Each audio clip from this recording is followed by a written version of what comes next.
Podcast, a platform created to entertain, educate, and evolve the modern day deer hunter.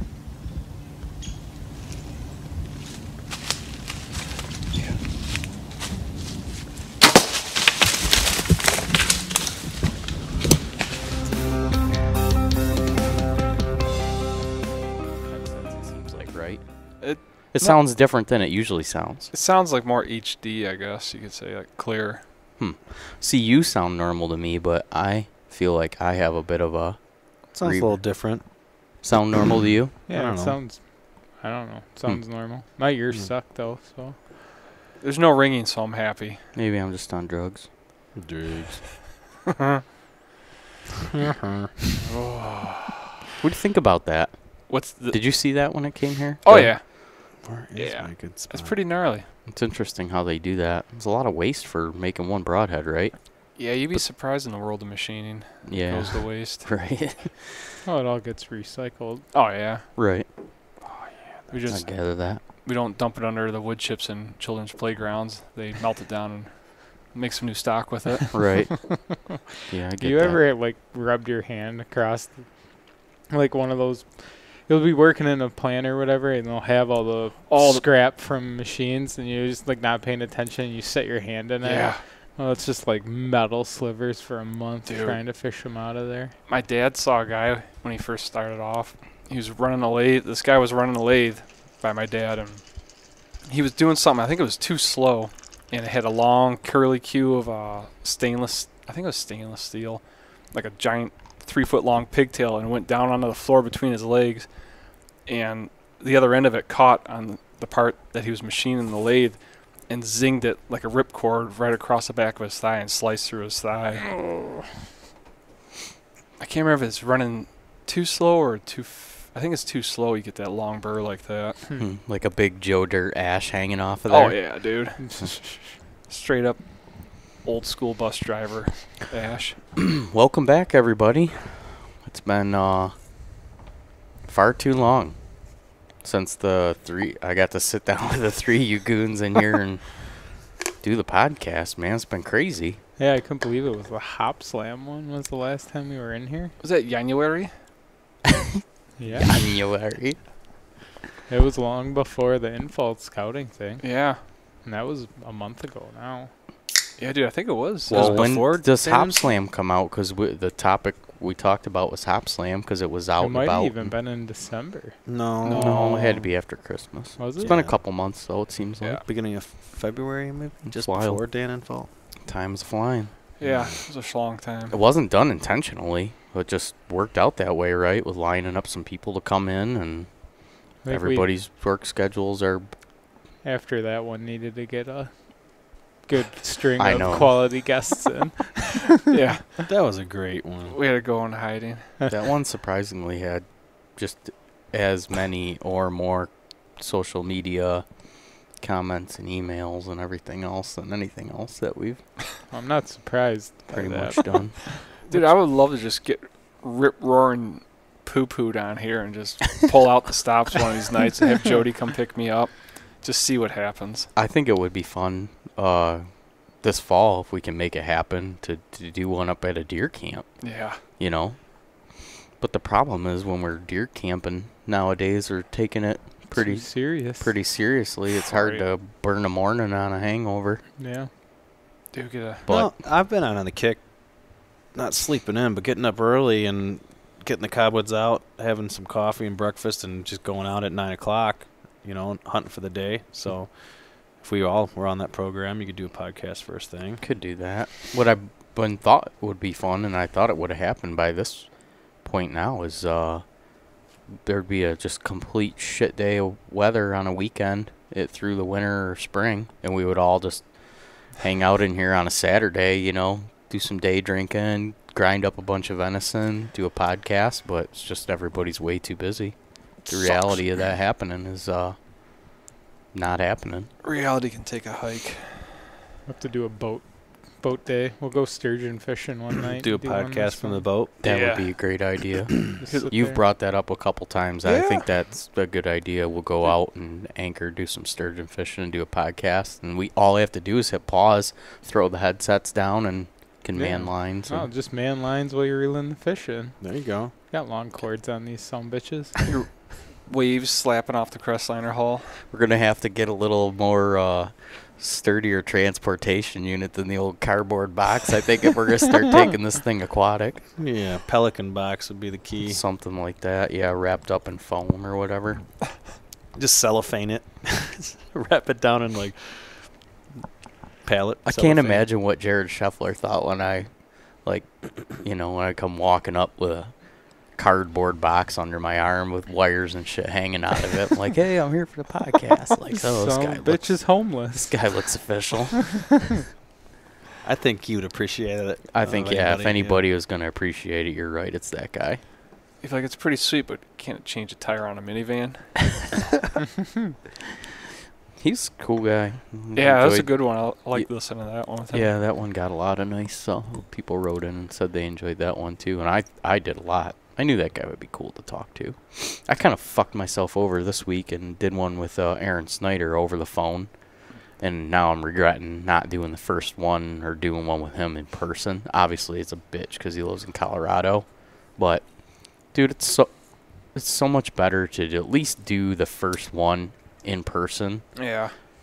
So like each other a little bit and whatnot, to try to talk to somebody long format for the first time you've really ever talked to them long format over a phone call and expect it to be like a high quality conversation. It's difficult because you don't know each other's personalities and for sure. Well, let's face it too. I mean, that guy's got to kind of click into autopilot at some point in time. He does so many podcasts. Right. Over the phone, he probably had the same conversation. 100%. He's so different on their podcast. Right, yeah, because he's relaxed. He's not. Yeah, I don't know why I expected anything differently. Every time I've ever heard him on a podcast, he's pretty standoffish, and the conversation's pretty slow at first. And not saying I had to work for it, but it just was, not a good flowing conversation. Yeah, it takes everybody to loosen up a little bit. It got sometimes. going towards the end, or not towards the end, but I mean, it definitely got going, and he was driving. Oh. So it dropped the call. So then we had to restart. I didn't have to restart all the audio or anything, but, had to recall him and get going again. And then about 30 minutes in, he was just talking, and it was just dead. I'm like, Aaron? Oh. Aaron? Aaron? Yeah, and nothing. So I call him back. It goes straight to his voicemail. I call him back a couple more times, straight to his voicemail. I'm like, all right. I'm like, obviously his phone either died and he doesn't have a charger or... He was done. Mic or drop. what? Yeah. But about 45 minutes went by. Oh, my gosh. Yeah, and he texts me, and he's like, hey, man, Going I through just a got pass. home. My phone burned up, just torched right in my hand. So I'm home now, and I switched my SD card out to my extra phone. I'm back. Let's do this. So I was like, sweet. Man, Schneider's got a burn phone, huh? For sure. Yep. So I basically was like, well, I don't know. You have time? Because I knew he had time constraints. I'm like, we can finish this up some other time. He's like, no, I'm good. Let's do it. So we finished it up, and I think listening back to it, that it'll have like a lot of good information. Oh, Guys sure. wrote in, questions and stuff, so it's kind of jumpy around a little bit. A little different than just having a normal conversation, but it was nice to like get all those questions in. They were things that you guys asked and people wrote in and whatnot. So, and the primary focus was what to look for when buying a backpack, because it's an investment that a lot of people are making, and there's a lot of options. Oh, man, there's so many backpacks on their site. And you can't go down to all the Just any interweb. brand, yeah. You know what I mean? You can't just go down the street and look at all the specialty ones. Stone Glacier, Jansport. Kuiu. Yeah, exactly. and I think Snyder said it right on the podcast, too. He's like, yeah, if you want some Japanese or Chinese-made piece of shit, he's like, go to Cabela's or one of the other sporting goods stores. But he's like, the big backpack companies, your They're all profit in margins. Taiwan and I wish it was made in thin, and Japan. dealers would, basically eliminate them being able to make money if you're going to make stuff in the States. No, I get it. They're just so pricey, man. I'm all about buying American made whenever Not possible. only, it'll be a good one to listen to. I need to listen back. Actually, I've been dreading doing all the editing because it's going to be a I'll apologize ahead of time for anybody that's going to listen to it. It's going to be a bit rough, but Choppy. putting Be a you know, 6-pack podcast. yeah, I'm probably overstating it too. Like Hmm. I put it together, I think it'll work out okay. But yeah, it was different. But yeah, all American made components, even like their components are American made, which Buckles, all that buckles, stuff. straps, all that stuff. Yeah, so pretty committed. Yeah, that's part of your But price right there. They do military work, so you know, That Mhm. yeah, that stuff's expensive alone. right? They got some cool smaller packs. I didn't realize that they had like around the 1,000 and 1,500. Yeah, that 22 something. 22 mag. Yeah, The one I was looking at was the Quandary. I haven't seen that one. Is that a newer one? Came out last year. It's 1,400 or 1,000. It's 1,000 with a zipper around the back of it that you can unzip and it expands to 1,500. I think it was $189, right? Well, that's yeah, not it was bad. sub 200 bucks. Yeah. Yeah, for And a nice pack. It's small, so you know you don't need a frame for it. It just has normal straps.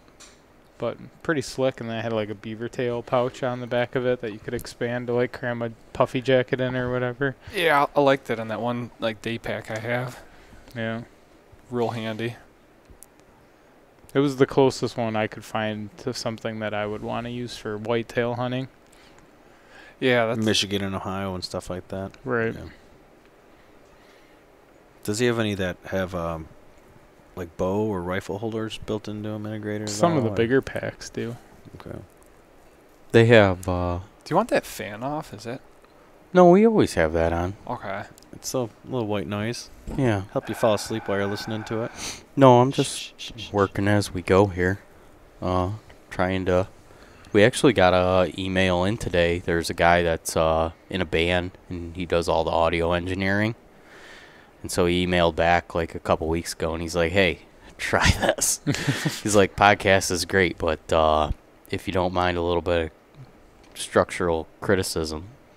And so I took some of what he said and applied it. And then I got a nice email from him today that, "Hey, great job. Podcast sounds way better." Nice. So You gotta watch those audio files, man. There's people out there that get so into that, and they have an ear that just can pick up on the littlest detail. Bomber's pretty snooty about his quality audio these days. I'd say you do have pretty quality.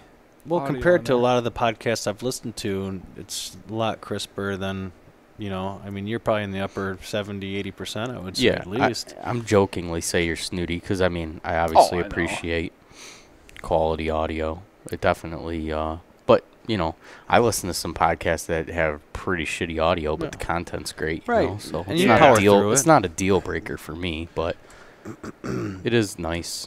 It's a big investment to make, you know, and if you don't have it and you got good stuff to share, you know, you shouldn't let that hold you back. With- That's what I'm I thinking. don't think it's a huge. Well, depending on which way you do it, it's not a huge investment. So you could substantial.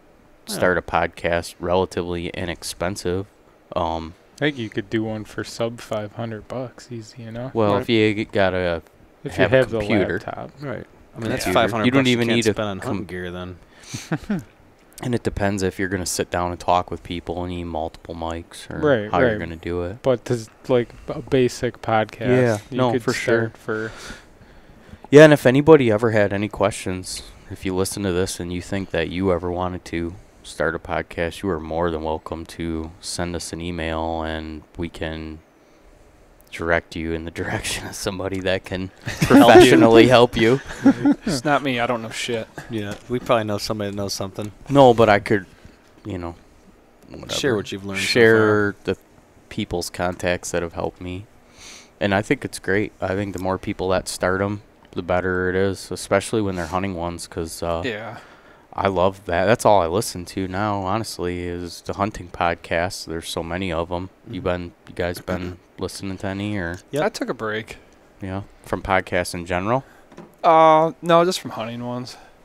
yeah. I listen to, I mean, the normal like Rogan and stuff. Yeah. I still try to catch every once in a while. I'll tune on Wired to Hunt.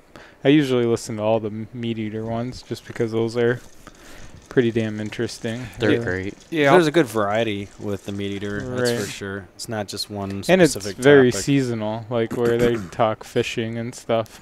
that is they're cool. not it does just- that. All whitetail all the time. Which Yep. don't get me wrong, I like whitetails Hey, all the fuck you. time. But I mean, I've never tried a fishing podcast. I should look into that. Do you know when I listen back to these, I'm always upset with myself for how much I swear.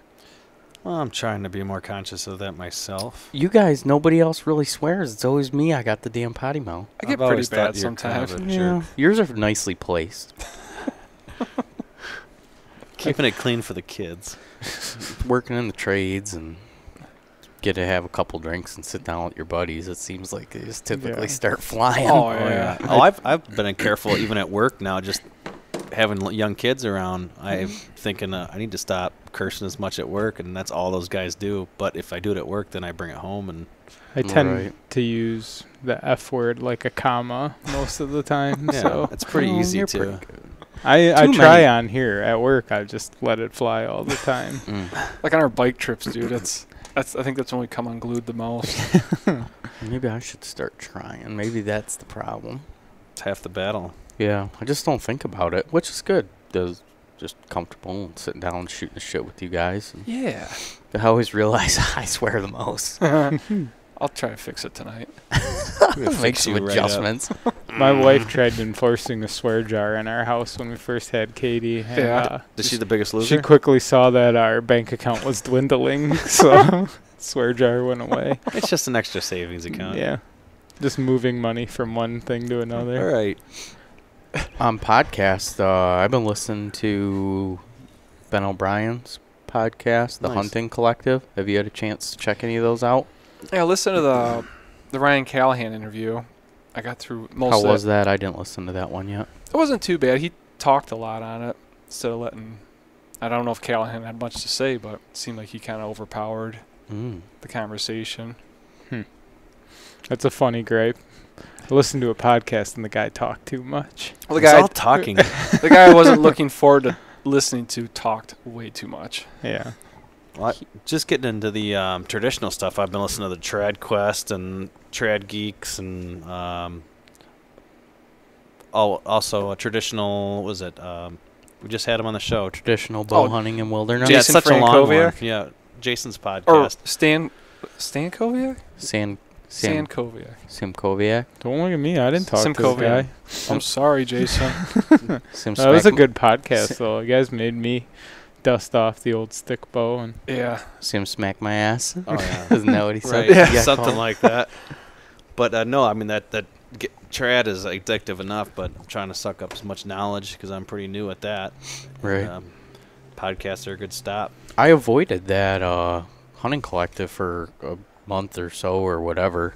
I want to Just- check it out again. But I like it, actually. That guy's got a pretty good message, and he's got enough. This podcast is rough enough where it's just not, like, overproduced. That's what I like about podcasts. It's not like a radio show, and I appreciate that. And he's got connections to good guests. I'm listening to one right now with Aubrey Marcus, and Aubrey can get a little bit too much. Yeah. Like, he's pretty out there, but his foundation of, you know, what he believes in and stuff is all really, really interesting. He definitely has a different perspective, but it's been a good conversation, and I think he's a good figure for people to pay attention to for portraying a good image of how you portray. It's a mission of his, it seems, to make everybody conscious of what we kind of need to be doing collectively as a group Mhm. to make sure that we can keep this thing going, which I greatly appreciate.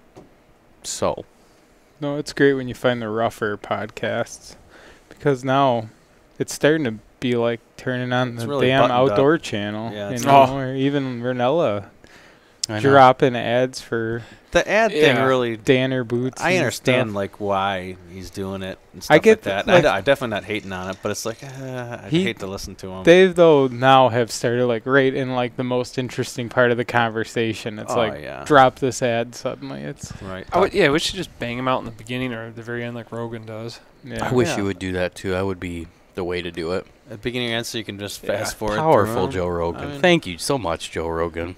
Seriously. That guy's such a rad dude. He was my gateway podcast show.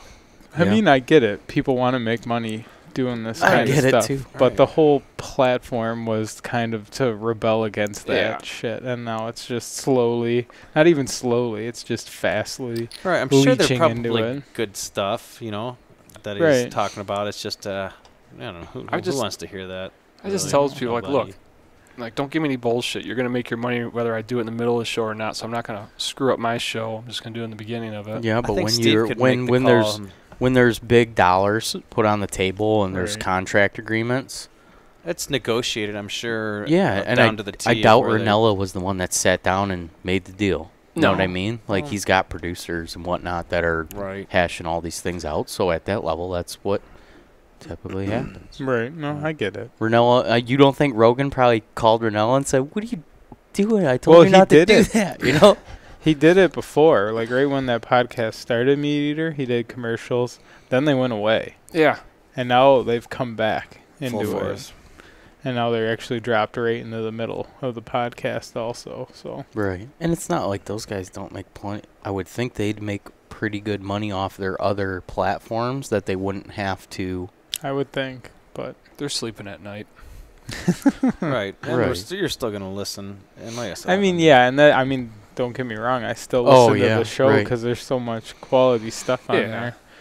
But it just kind of Yeah, you hurts can't you a little. discredit people for wanting to make money. I mean, it does take a no, lot no of work. discredit. Yeah, no. Well, no what hate. was it the one guy But I said on totally there? am with you with what you're saying. Yeah, it's just Don't like wanna you listen said. to it. I just don't wanna Podcasts listen were to it. such an escape from that. That he had that Ron guy on talking about Mhm. breeding dogs, and Yeah. his one comment: you shouldn't be in dog breeding to make money, but you shouldn't be in it to lose money either. So I get that mentality applied to podcasting because obviously the stuff's not cheap. Yeah. So I get it, but Right. I just don't like it. I don't like it at No. all. No. No, sir. Ron's a funny guy. I had beers with him at a QDMA BHA event, and he's fun to be around. He's a good guy. Yeah, he seems like What's his name? Ronald something. yeah. I He's know. friends with Ranella. He was Ranella's boss. He has his for own years. podcast too, like Yeah, the the hunting dog. The or- Hunting Dog podcast. Mhm. Oh, Good I've name. actually talked to him about getting together to do a. Yeah, he's from Michigan. Yeah, he lives over on the west side of the state. My brother-in-law just sent me that podcast, actually. Yeah, Yeah. that's who does it. I'm trying to think of his last name starts with a B, but I can't pronounce it. But I'm terrible with that. I've been listening to the Kafaru cast. I like those guys. They have good blue collar banner. Like Frank, the guy that does it with Aaron. They talk shit to each other and drop stupid movie quotes, which I greatly appreciate. I do like his movie quotisms. Dude, I know you can't find that anywhere. I in can the- appreciate that. It's a dead language. I know. Dead language. I don't know how it was received, but I sent the guy that does the thing with Aaron a message through Instagram that just said, "Just so you know, Billy likes soda and Miss Lippy's car is green. Have a great weekend." He didn't respond. Thank you, Miss Lippy. Billy likes soda. Dude, Myers and I, we go out fishing back in high school on the boat all night, and like we had like an unspoken rule that as soon as you stepped foot off a dry land, the rest of the night you cannot speak unless it was a Jaws quote, or at least done in Clint's voice. And there, I swear, there was a quote from that movie that could apply to a situation we were in out on the water, and just be cutting it up in tears, just cracking ourselves up. That's funny. It amazes me how far a conversation can go just Just on with movie movie quotes. quotes. Oh yeah, especially if you get Al sitting here with us. Mhm. I know people, not everybody's in tune with them, but there's plenty to be had from the old Fast and Furious movies if you saw those, and all the Arnold Schwarzenegger movies and the Billy Madison stuff. It's Any Any Super 90s Troopers. movie. I Coen mean, Brothers. Cheech and Chong. New Super Troopers next month. Dave's not here, man. jeez. It's Dave, let me in. No, Dave's not here, man. Cheech and Chong. Love it. Anything you guys want to talk about tonight in particular? I got a little list of Lot of- stuff to go down. I was just gonna say that I hit Aaron on from Kafaru and we did the backpack one. Mm-hmm. I've also got I'm gonna try people probably hear this before they hear any of them. I got one that I recorded last night with Dan Infault. It's 90 minutes. It's all focused on spring scouting, and I think it went really well. There's a lot of good information in there. It's always good with Danny. The more you get to know Dan and how he hunts and whatnot, he spends a little time with him. Just like when Mario interviews him, you can figure out how to ask Dan different questions and whatnot and get him thinking. And boy, he'll go down a rabbit hole that's deep and dark, man. He's not afraid to go in there with his bare hands. And It was great getting to meet those guys. Yeah. Going over there for that scouting workshop. Oh yeah, That was too cool. get to great know Dan weekend. as just a regular dude and him telling stories and stuff to you. I know, I It's thought we'd pretty good stuff. start this off by reviewing that weekend, but I thought it was worthy of having a couple drinks first before we talked about it. But we're kind of there now. 30 minutes in, had a beer. Anybody need a beer? Everybody good? Yeah, I'm having a Bloody Mary. Right. It's kind of interesting. We're doing this and the sun's out. It's nice. Sun's not out. Yes, that is awesome. That's It's raining, it's- but yeah, the days are about 2 hours longer than the last time we sat in here and did one. The weather's still consistently shite. I wish it would just fuck right off. it's spring. Spring in Michigan. What do you want? Right. It's made to be muddy and gloomy. Right, Yeah. right. You got- Snow one day, 50 degrees the next. What is Just it like? about right- when you're ready to commit suicide, it'll get nice in Michigan. It's probably like Yeah, high dude. 30s today, maybe early 40s. I don't know. It's no, so it's warmer damp. than It just that. feels cold. Right now, though, it's probably mid-40s and raining. Yeah. Fucking hate this weather. But we're sitting in here with the wood burner ripping. Toasty, man. Yep, It's I'm nice. having a Bloody Mary. You guys are having a beer. I'm going to have a beer Yeah. next. Talk Yeah. some deer hunting. Yeah, Excuse me. Dan Infault thing was solid. I'd recommend it to anybody. If you haven't heard of Dan Infault, you got to be living underneath a rock. I Yeah. think if you're into this stuff. I but, think that it's pretty safe to say that, like, the people that listen to this show know who Dan Infault is. Oh yeah, I mean, I'd say hands down the one, like the biggest. They listen to influence. this show. Yeah, they know. They found this show Oh yeah. because we had Dan Infault on, Oh, probably. and we talk about Dan Infault. They're like, yeah, we get it. I just But talk about Dan Infault. Right. Guy's awesome. His We did the- his downloads speak for themselves. He Right. gets 3 times the downloads of almost every other episode when Yep. you have him on. And dude, the guy is not like he's got top-notch audio because he doesn't. You We're know, just gonna or start writing. producing. He just his content is awesome, awesomely awesomely. unique too, right? Oh yeah, the guy His- is he definitely marches to the beat of his own drum, and he's got a lot of good. The guy is a natural teacher, and you see just really enjoys sharing what he's learned with people, and he does it in a good way. I mean, we did the Marsh Clinic. I would love to go to all of them. I mean, it's a hike for us, but I'm hoping over time I can. Yeah. But I want to eventually build up a library with all his DVDs and all that stuff. But yeah, like I said, it's changed the way I hunt big time. I think it would be cool to do. He says he'll do scouting workshops on people's property. Oh yeah. I think that would be pretty interesting to like get them up into the big woods, into the cedar swamp, Yep. and do a workshop with them up in northern Michigan. Oh, that and would see- be amazing. You guys kind of read my mind because That we would just be amazing. had that conversation about making that happen, That would about be coming up awesome. there and doing it. I think you would find a Camp. lot of guys willing to drop some money on walking around the marsh with, or Think- the cedar swamp with Dan. Oh yeah. be a great idea. The little pigeon. I don't know that it'll happen this summer, but maybe next summer. Or spring or whatever. Yeah.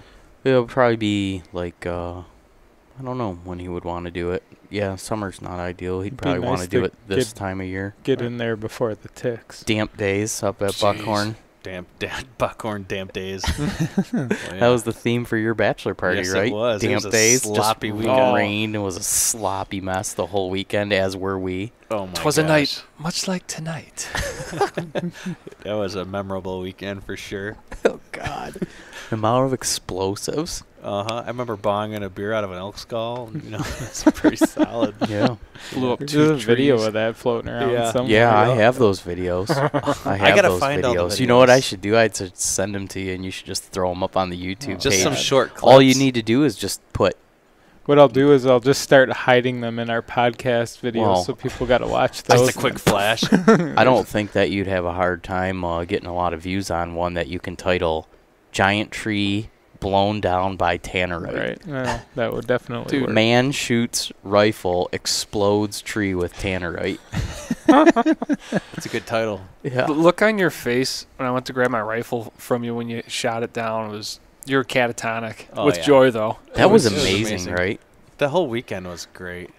No one, I don't think anybody foresaw what the power of that explosive can do. Like, I thought that stuff was all show, loud, and Turns out there's quite a bit of go. Oh yeah. Dude, your dad stepped out of the truck right as tree number 2 was going down and just stood there.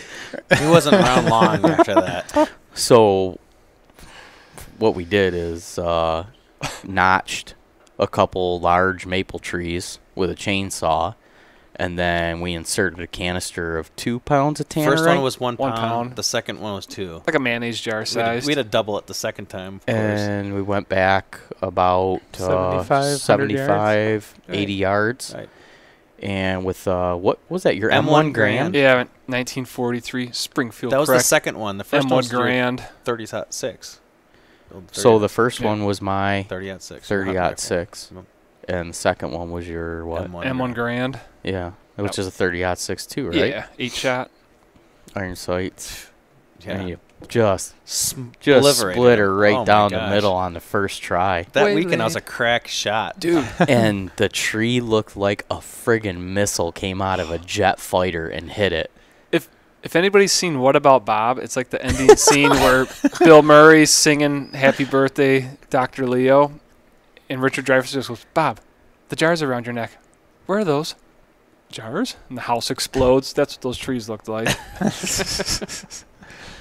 I don't think I remember that part. Oh, No? I'm gonna go look I for do. it. We though. just watched that a couple weeks ago. Yeah. Oh, I I haven't seen What About Bob in a while. No kidding. We were up. It was when we were up north for New Year's. We We watched have What that- About Bob the one night. We got the DVD at the cabin, and it's like a tradition every time we go to the cabin, we watch What About Bob. I love that movie when he's eating the corn, just going, Your Oh, death it's so good. therapy cured me, you genius. Yeah, Oh, boy. that's a good one. Yeah. Yeah, you don't hear a whole lot of What About Bob quotes coming out. Not outside our group. Yeah, it's true. What the hell are, what the We were talking about Dan Infault coming up the Buckhorn. are we talking about? What About Bob now? Where are we? Where were we? We were talking about scouting at Oh, yeah. Dan Infault. Where do you want to be? Yeah, but I'm just wondering, like, what was the transitional He period? brought up the tree blowing Oh, up. with yeah. the- Damp Okay. days. Damp Yeah. days. got Yeah, brought the up. tree Yeah. blowing up. That's Yeah. the trigger. We did a lot of weird shit you can't do in town. Right. Oh yeah. So that's the reason we like to get up north, so we can totally Is it- disregard do you guys any type of ever- maturity I sometimes responsibilities. wonder how it would have went if we had started the podcast 10 years ago. I don't know. They probably would have shut us down by now. We just bought some time. Would have been the one FCC regulated podcast. Yeah, we You have to definitely verify calmed your down. age before you can No, download I it. think it's I think we're in a good place with it because we're not too far removed where we can appreciate all that stuff. And every once in a while, we still slip back into those tendencies. we Yeah. revert, right? I have 12 pounds of tannerite sitting right on that shelf right there. That nice. was from left over from your bachelor Oh, party. for mine? Yeah, Oh, it's nice. just we never blew sitting. anything up. The mosquitoes were so bad that Yeah. weekend that we got chased into camp, Yep. so we didn't. We figured out other things to do. Oh yeah. But there's that old 8x8 big deer blind on the property that needs to be disposed of, and now that we got the Gut camera pile. and whatnot, we could probably set that camera up about 60 yards from that I blind wanna on the back up a little tripod. more. Well, How many we- pounds? I'm It's gonna got a back up. nice optical Dude. zoom, so we can just zoom in. Okay. We should get some like safety glass. Construct a safety glass blast case for the camera. Dude, put it 10 inside. foot away. close. I wonder inside. what a Yeah. GoPro could handle. like the GoPro, they have that little plexiglass container around them. Oh yeah, that's a good idea. Just Yeah. put it on a tree like Explosion 10 proof? foot I say we away. just put it in the blind and see where it lands. Oh Put my it in the gosh. blind. Holy shit! Where it lands, you're gonna need a tracking beacon on the thing. We could be like Put Vikings. one of your just little- I sack got Milwaukee the ones. Milwaukee tick tracker. There you go. I wanted to do a giveaway on this podcast at some point and implement Tannerite in choosing the winner, but I haven't quite figured it all out yet. Huh. You could write the winners' names on a bunch of golf balls. And whatever one goes to the windshield of your car is the winner. See, there's Remember when but that's not a bad idea. Fill up a bucket, a 5-gallon bucket, put the Tannerite in there, put the golf balls in with the guys' names on ping them. pong balls maybe might be safer. Whatever one gets furthest away from Yeah. Right. the Maybe not. blast zone. Film the whole thing. Maybe not golf balls. Maybe ping pong balls or Yeah. poker chips. Yeah, you I know. like golf balls. Yeah. I don't know. Let's not be a pussy about it. You're right. Let's do this. So you guys all enjoyed the Infalt Workshop, as did I. We enjoyed ourselves quite thoroughly. Yeah. Oh, Did you talking about- learn? Let's walk everybody through that didn't have the opportunity to join us on that weekend. We departed right after work on a Friday in a minivan, drove through the later part of the night. Would we get there around 12:30 or something? 1 Pretty o'clock. late. Yeah, it would have been Yeah. 1:30 our time, 12:30 there. Yep. And we got there and we were all pretty wiped out. Went to bed. Got up in the morning. Had do we have continental breakfast? We had continental breakfast. We have. Yeah. It wasn't too bad. We did listen to a lot of Russian stuff on the way to Wisconsin. So that's funny that you mentioned that. But yeah, breakfast and then out met Dan, met up with everybody, and then hit the woods. Group of 30 people, I think about 30. 29 guys, 1 girl. Yeah, she was Terrible hardcore. odds, She was terrible hardcore. ratio. Mm-hmm. If you were looking for a date, but It was a sausage fest for sure. yeah, it was. But She didn't mind. no, it was good. She Walk- was there for the right reasons. Absolutely. Yeah, And she we- was. I mean, she asked some legit questions, Oh yeah. so that was cool. And obviously, she was there with her boyfriend. So Mm-hmm. Well, she was not a bad looker either. What we did about 8 miles through the swamp. Yeah, it was Yeah. like six or 7 we did way miles. more than what Dan told me we were gonna do. Yeah. Right. Yeah, and I mean, luckily the weather was cold enough because some of the spots we went through, I think you'd almost be waist deep if it was. Oh, I was happy that So- it was frozen. That was cool. It would have been brutal if that would have been thawed out. Right. I Bring thought- you out in August. No, man, that would have been nasty. That was so badass walking across a cattail swamp. swamp and marsh to islands that you'd need, a canoe to get out to. We Right. just walked across the ice of cattails growing out through the ice. Right. Oh yeah. Yeah, I had my notepad handy and my retractable pen on my backpack. Took a bunch of great notes. I learned I learned a lot of stuff, but there was like three or four things that really stuck out. Like, oh my gosh, like I just never thought about that or realized that was something that, a behavior of the deer or whatever. So that was pretty cool. Yeah, I agree. I got it all videotaped. So I was kind of focused on that the whole time I was actually at the workshop. A lot of the time was just kind of spent making sure the camera was in the right spot and stuff. Which I've been going back and watching the videos, and I'm so glad that we videotaped that whole thing. Oh yeah, you did a good job. Man, So- there's some good stuff on there, Yeah. which hopefully we'll get to the YouTube channel eventually. But We split that the workload pretty right, efficiently that day, right?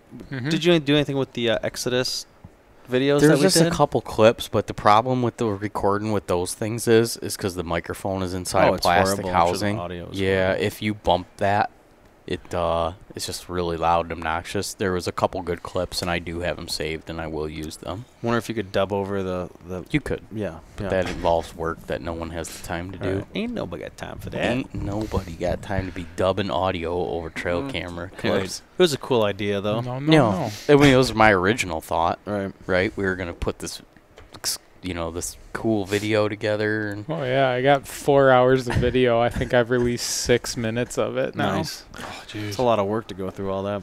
yeah.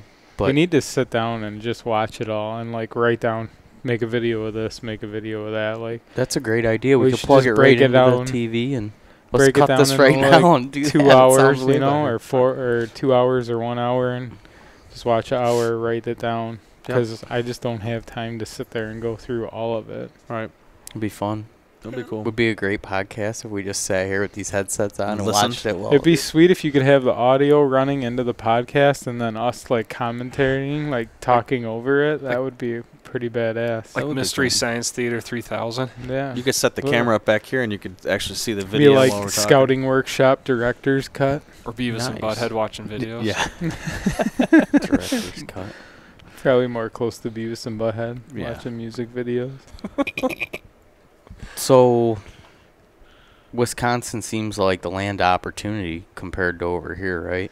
Everything is a land of opportunity compared to over here. Right. Michigan's a tough state. We were actually on the way home from Ohio this last weekend. We were going over all the different states and looking at like the hunters per square mile, deers per square mile, all these different, you know, Them deers Leg- per square mile. all them deers. But we look at all the different logistics and all that. And Michigan ranked like, God, it was pretty high up in one of the worst states to hunt because of the population and the amount of like young immature bucks taken. And Let's get to that because that's a big topic I want to talk about. Let's hold off on that.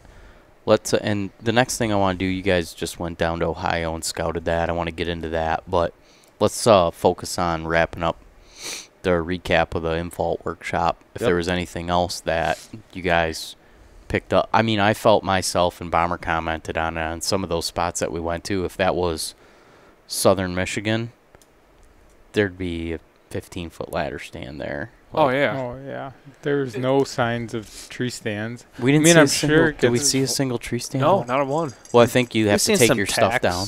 ribbons. You're supposed to in Michigan also. I but- understand Dude, that, but we just- don't seem to. In Michigan, it just seems like, oh, wow, this is perfect. And then you look 3/4 of an inch to the left out of your field of view. Oh, there's the stand right on cue. Right. Yeah, I mean, there's no getting around that. No. The only I'm thing sure that, that helps- area gets pressured too, you know. But Oh yeah. Michigan's just it's a whole nother animal, man. The only nice thing about them tree stands being left in the woods, the only silver lining you can find is it lets you know that somebody's hunting there. Yeah. And then what I'll do is, I don't know if I'm going to start reporting them or not. I mean, to me, it's litter. I don't want to see man-made things in the woods outside the season. I don't think the biggest thing when we were talking to Ben was you can't claim a piece of public land as your own.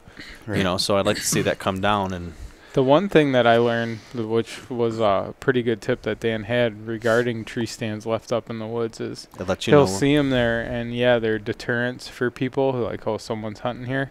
But he'll climb up there and he'll set a pile of sticks on the seat or something. See I if do it's that. I've And been doing then that for years. come back in a week or something and climb back up there and see if anybody actually brushed the sticks off and how much they're actually sitting that spot.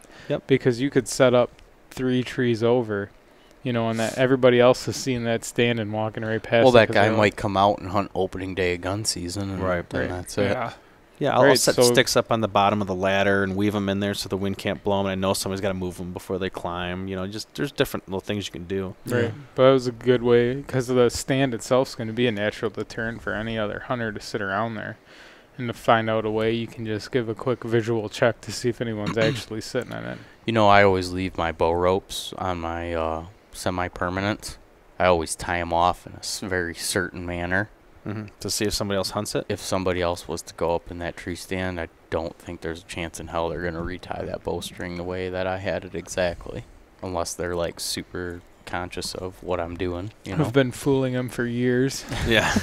I just leave Post-its. The old round the bottom through the top twice Mhm. trick.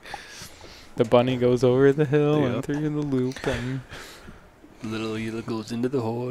No, the one thing I learned too that was really cool that really kind of turns you on to marsh hunting more is that deer in marsh areas do not bed down based on wind because they have so much security with the swamp, you know, that was huge for me. that, you know, because you're always thinking, oh, I can't get to that spot because, you know, the way the deer's going to bed, there's no way he'd set up there, but that's like the only spot. You know, they're stuck to certain areas and they Yep. always feel that security. And Dan was even went farther to say the deer feel so secure in the swamps. Like first sign of pressure out in hill country, the deer are going to head to the swamps if the swamps are available. Right. You know, and it's safer for them for predators and everything. So that was Right. one big takeaway I had. Me too. You know, he reiterated that last night when we did the podcast, and it like they had a lot going on that day, running the camera and whatnot too. So like he said, he's glad we recorded it because Yeah, because parts of it's like the first time I heard it, watching it, you know. yeah, we Yeah, were no on way. the go too, pretty much all day, setting the camera up, hitting record, recording, folding the camera Yeah, up, and dude. going to the next spot. Big shout out to Greg Tubbs for bailing us out on a battery mishap also. Tubbs. Yeah, yeah, he just And He's a cool guy. the best smoked salmon I've ever had. Oh, man. Son of a bitch. yeah. Thanks, Stuff Greg. was delicious. Appreciate Tasty that. Yeah. fish, buddy. Handsome man. There you go. Yeah, it's cool when you meet guys that just are the same as you, you know. Yeah, no, it felt right. I mean, realistically, we had 15 strangers. Well, I mean, we didn't hang out. We haven't not really spent much time with the group of guys that went Yeah, with us. That's what I'm saying. There was like 15 people that went with But us. at the workshop, there was another 15. Right. Right. We all went to dinner together, and No, but like that group that went, we all stayed at the same hotel, Oh, went to yeah, the brewery. that It was group. like Yeah. a group of people that you'd been hanging out with for 10, 15 years. Yeah. Totally. guys. that All the was- lifestyles lost. And Brandon and yeah, the Deer Hunter podcast crew that went. Right. I mean, that's what Jeff checked us all in. The nice. Dick Hunter podcast. Dick Hunter. Check Drop us in. that. I don't want Dude, that it's touching sticking. any- I know it's sticking a problem. so bad. It's like a Don't hemorrhoid, man. just stop right. So, so sticky. That's it. That's Yeah. it. Kevin's calling a Yeah, no, don't give it any more. It doesn't no need- traction. Yeah, exactly. We're gonna bury the D word. Those guys over in Wisconsin think that's fucking hilarious. Oh yeah. Oh, the Dick Hunter podcast guys are here. Oh, I get a kick out of it. I do. It's pretty funny. But yeah, no, it was funny. I mean, we got just Had a lot of laughs. went out, did business all day, and then got Cut loose at pretty night. extra Oh shitty. my gosh! Sam and his wife showed up. Yep, Sam Ubel and his wife came out, and geez, that was there was what, you know, 14 of us or something. To Oh, the yeah. point where Yeah. the brewery gave us their little like party area. Yeah, they did. They gave us their little private room. The dangerous part was we walked from the hotel to the No, brewery. actually, let's rephrase that. Yeah, They this- escorted us to. Yeah, that's true. Oh yeah, they put us off. Nobody puts baby in the corner. So they're like, you guys need to like Go somewhere we need else. We got to Yeah. do something with all We'll you get guys. you a waitress, Yeah. whatever. Get your drinks. Just In- go away. Instructed their. The bartender was like super annoyed with us. Gotta Oh, get you he was another annoyed beer. with Yeah, life. He was horrible. I was gonna go on Yelp and give him a poor review. Yeah. And he started to complain one time. I'm like, whatever, buddy. Just shut up and get my beers. I'm a pretty polite guy, but he was just Oh, getting on my nerves. He like, got on my nerves if too. you don't want to be a bartender, I'll go back there and help myself, and you can just go home. He said, I walked up and I said, hey, can I get one of these and one of these? And he's like, he walks over there, he's like, shuffling his feet like a fucking 3-year-old, I'm like, he's like, what's the deal with you guys? Are like some of you guys on a tab or some of you guys paying cash? What's going on? I go, I don't know, dude. 2 beers. I'm paying cash. I don't know about everybody else. Like, we walked into, this is a bar. I Right, have yeah. money in my hand and I asked you for a beer. If you can't figure that out, you need to get a new line of work. Maybe it's different in Wisconsin, Get but my- they're like rated like No. the first drunkest state in the nation, so they should have it right. There was an old couple sitting next to me, yeah. and when he walked away, she looked over and she goes, "Don't mind him. He's a jerk. We've been here before." He's just a jerk of a man. Get me Yeah. my beers. Yep. Yep.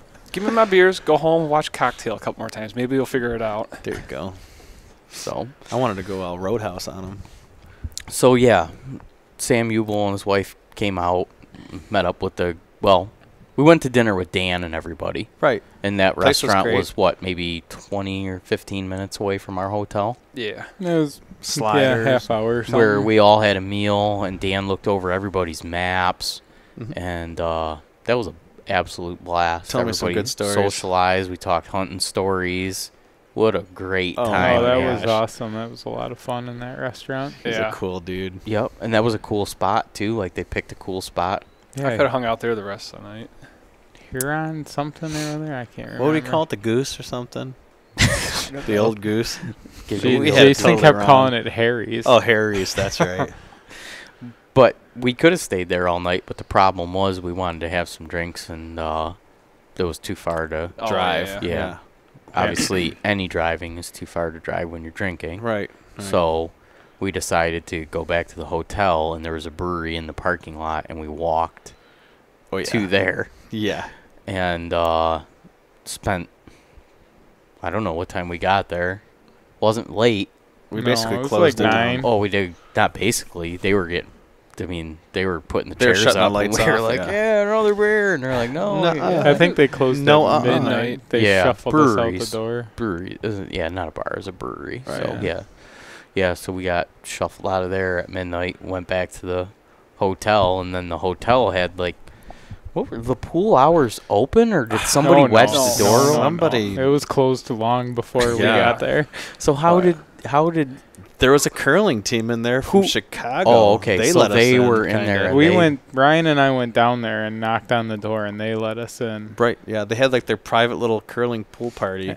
And I thought they probably thought, oh, we'll just let these two guys in. How bad could it be? Oh, man. jeez. And then like 14 more guys came Oh, rifling jeez. in after that. It's like the scene in Caddyshack when they let all the caddies use No, the it pool. wasn't. We didn't pile in. We all, like, everybody was like, when we got back, I think everybody went to their rooms and got beers and kind of separated.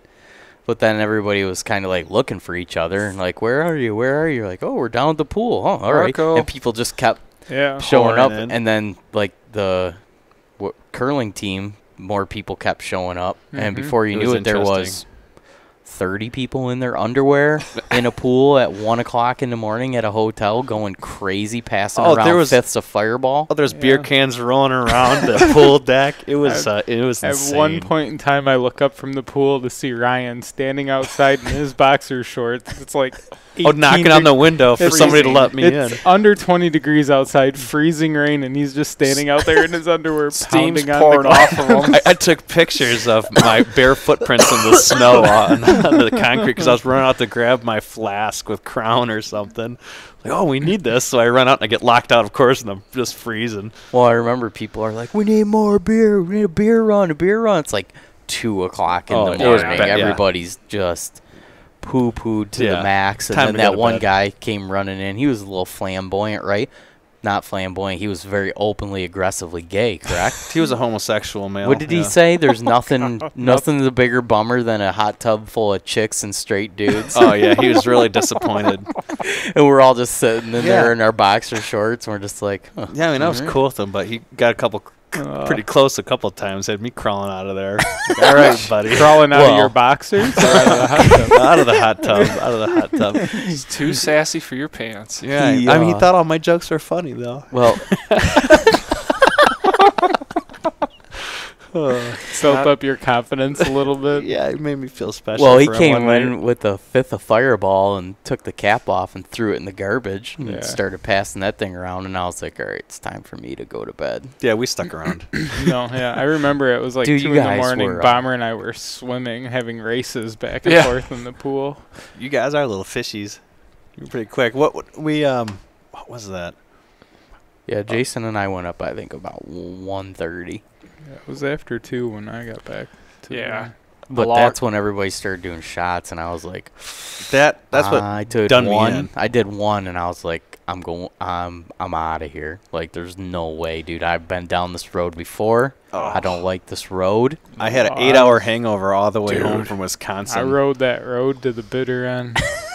It was a rough deal for me. I The was. drive home sucked. I Oh, cut man. myself off way early because I didn't want to be you the next day. Oh, that was the worst I've been in a couple of years as far as hangover because of the liquor and the beer mixture. You It did was- not wake up in your cot in the room the next morning. I was ready to put a mirror under your nose to see if you were alive. Oh, I felt dead. 7 was hours fun. in a minivan on the way home, and all you heard were grunts and groans from the back And seat. I couldn't even. stinks. I barely even slept. Like I just had to keep my eyes closed, pretend like no I one was would dead. say a word. It'd just be driving, and somebody would just roll window down all the way. Go, sorry. It's just freaking. Friggin' green fumes flying out the window of whoever's driving behind us the whole way back to Oh. Michigan.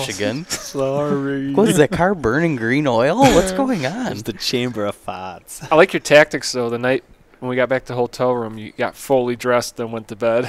For the next day. I was ready to roll. Kudos. That's pretty funny. Oh, that was interesting. Yeah, that was a late night, man. For Was. to having to drive friggin' 400 miles or whatever it is the next day. I'm sure I made a great impression on Sam and his wife that night. Everybody had a lot of blast. fun. They enjoyed the story about your dog, Mr. Pickles. Mr. Pickles. Yeah, Jeff did it thoroughly. Wisconsin won't forget you. I won't forget Wisconsin. We had a special night. That was great. It was fun. We had a lot of fun. Because Jeff Lipple was with us. He's like, Awesome, dude. I was talking to him last weekend at the Pint Day or whatever you want to call it that we did up at St. Pint Clair. brunch. Pint Brunch.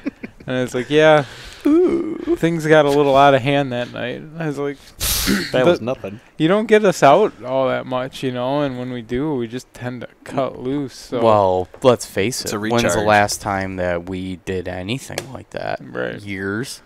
Right. Years. My It's been a while. When we go up party. to when we go up to deer camp, we're pretty much dead all serious business. about deer hunting now. That's when we used to do all that Oh, crazy yeah. shit. You know, it'd be Our 2 woodworking o'clock in the weekends. morning, and we'd be playing flip cup in the driveway with Rage Against the Machine playing as loud as it could possibly be played. Oh, yeah. And you know, now when we're at deer camp, everybody's Bed at 9:45. 9:30. Yeah. Looking through maps and just talking about their Yeah. tactics for the next day. Hey, shh, Drew's sleeping. Shh, Drew's sleeping. Quiet, I gotta call this Rich in the morning. I don't know about that, Rich. The wind's wrong for it. So yeah, it's evolved or devolved, however. Well, want. you know, it's fun in a different way, and we're trying to become a little bit more like adults, I guess. And No. I think it's definitely I mean, evolved. I We're think not like slamming rocks I think it's against how serious. clams It's just how anymore. serious we are. it's clams. I used to just get a kick at just throwing giant boulders in the lake.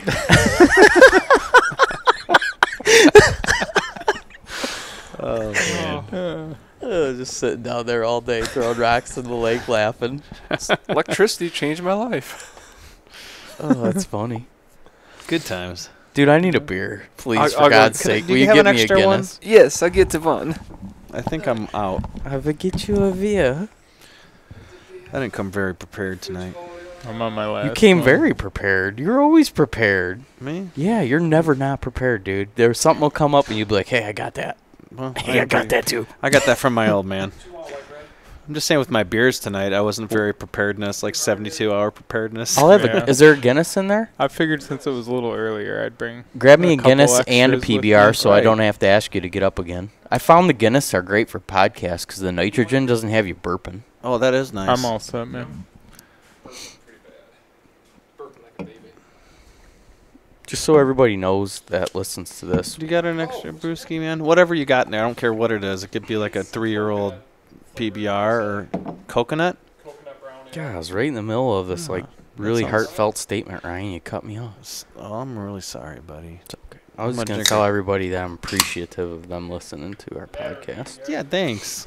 What's that? Whatever you... I don't... Dude, surprise me. Is there any Selway koozies left down there, or do I have to get the shit Realtree one? No, here, you can have the Selway You green know what? one. That's rude of me. Why do Realtree's probably done a lot of nice stuff for people? Yeah, I, Probably don't- have. I wouldn't badmouth them. You know? Don't give me that.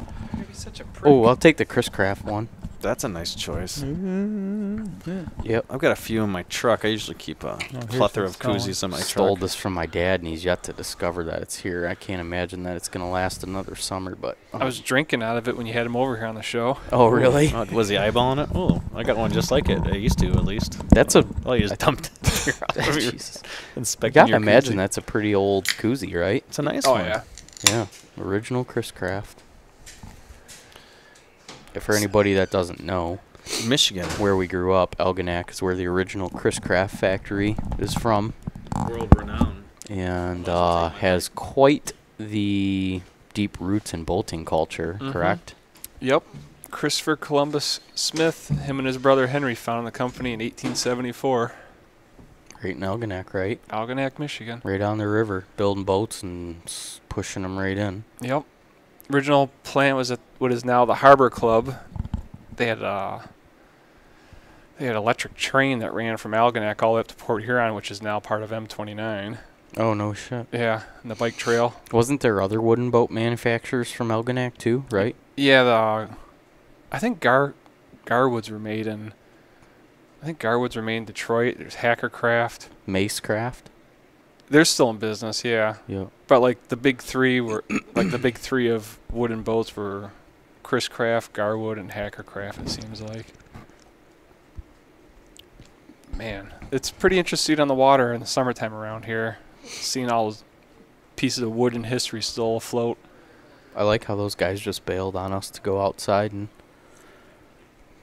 What are they doing? number one. Number onesies? We'll keep it going. Yeah. Keep it rolling. Yeah, boating season's right around the corner, but let's not get too far. God. What is he doing? Is he shooting his bow? While we're doing a pie. That's great radio. It is actually. It's real radio. Shooting recurve bows and hiding out in the garage during a rainstorm. Oh, it is Miserable. miserable out there. I know. I'm It's good that you've done just it, rolled my because shirt otherwise I sleeves just, every up. time I look So at it, nice I pick it and up and shoot it. comfortable Put a target in here my living now. room. What were Yeah. we talking about before you guys bailed on us? We talked about Wisconsin. Were we done? and- You know, I think yeah, we're- I think we're good with that. Yeah, we got back from Wisconsin. It was a long drive home.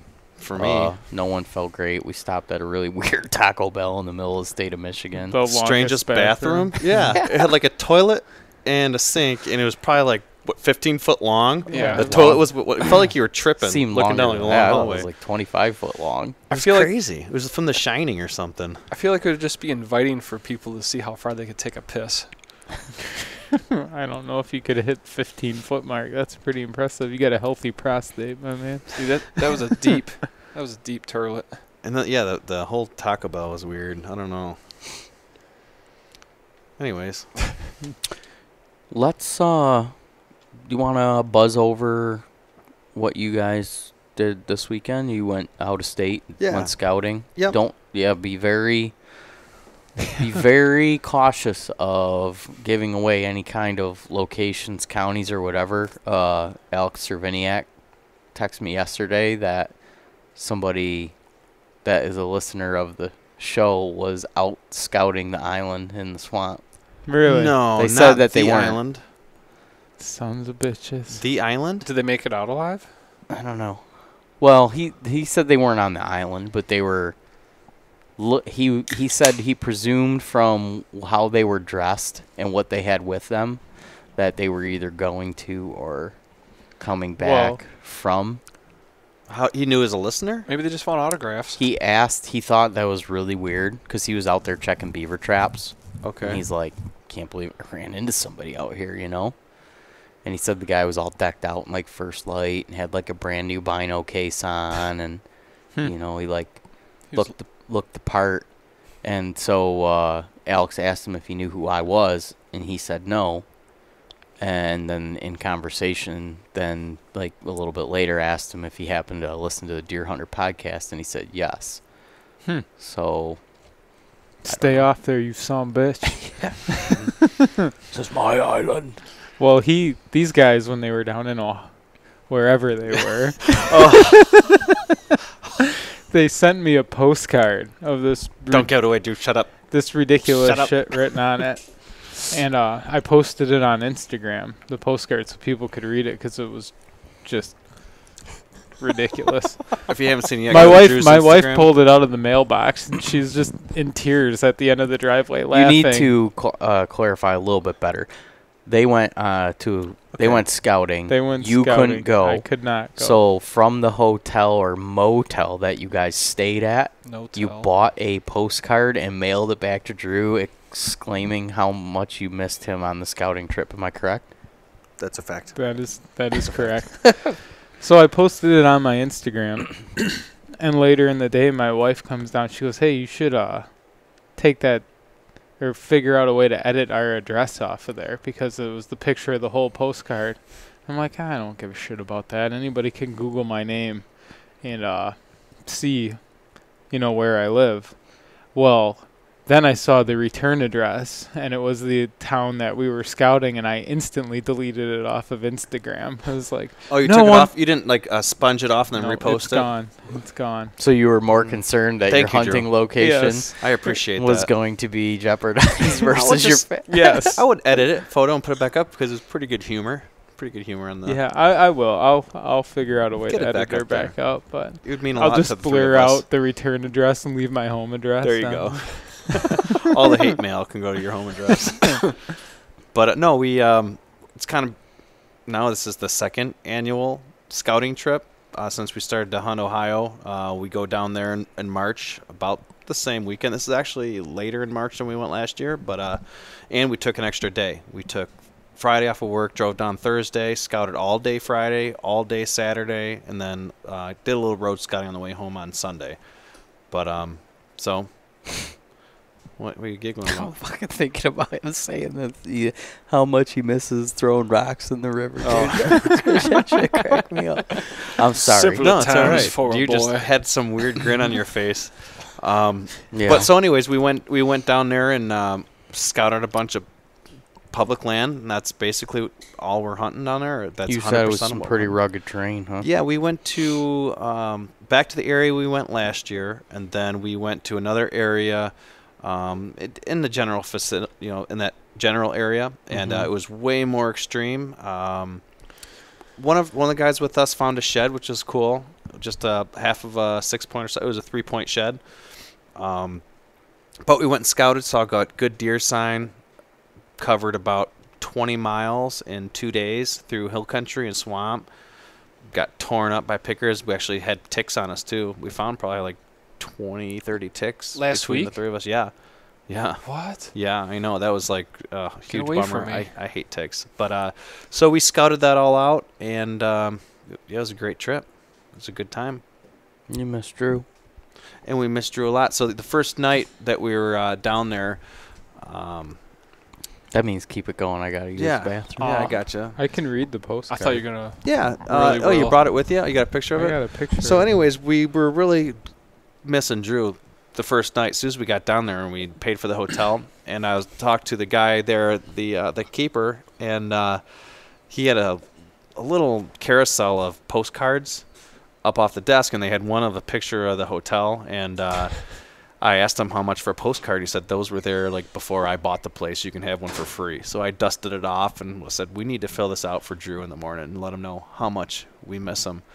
So that night we all went to bed and we woke up in the morning, went to breakfast, brought a pen, and all just wrote a really heartfelt note to Drew and put a stamp on it. Found the local post office and put some aroma on the letter too, just for something that would help him Little remember. Little ask body spray. Yeah, something classic like that. Drew, And we sent it it's to Drew. so beautiful here, but it's just not the same without you here with us.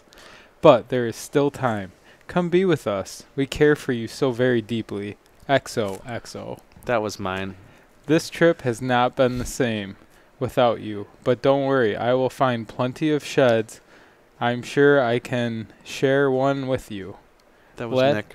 Last night, while I was looking at the moon, I thought, is Drew looking at this moon too? Miss you, big guy. Yours truly, Jason, Ryan, and Nick.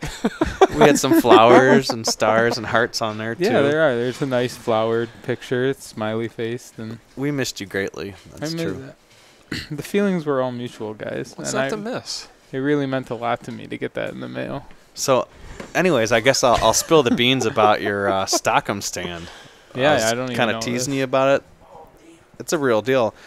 We were scouting up this marsh, and me and Nick went up this ridge, and Jason head down to the marsh, and we scouted it out.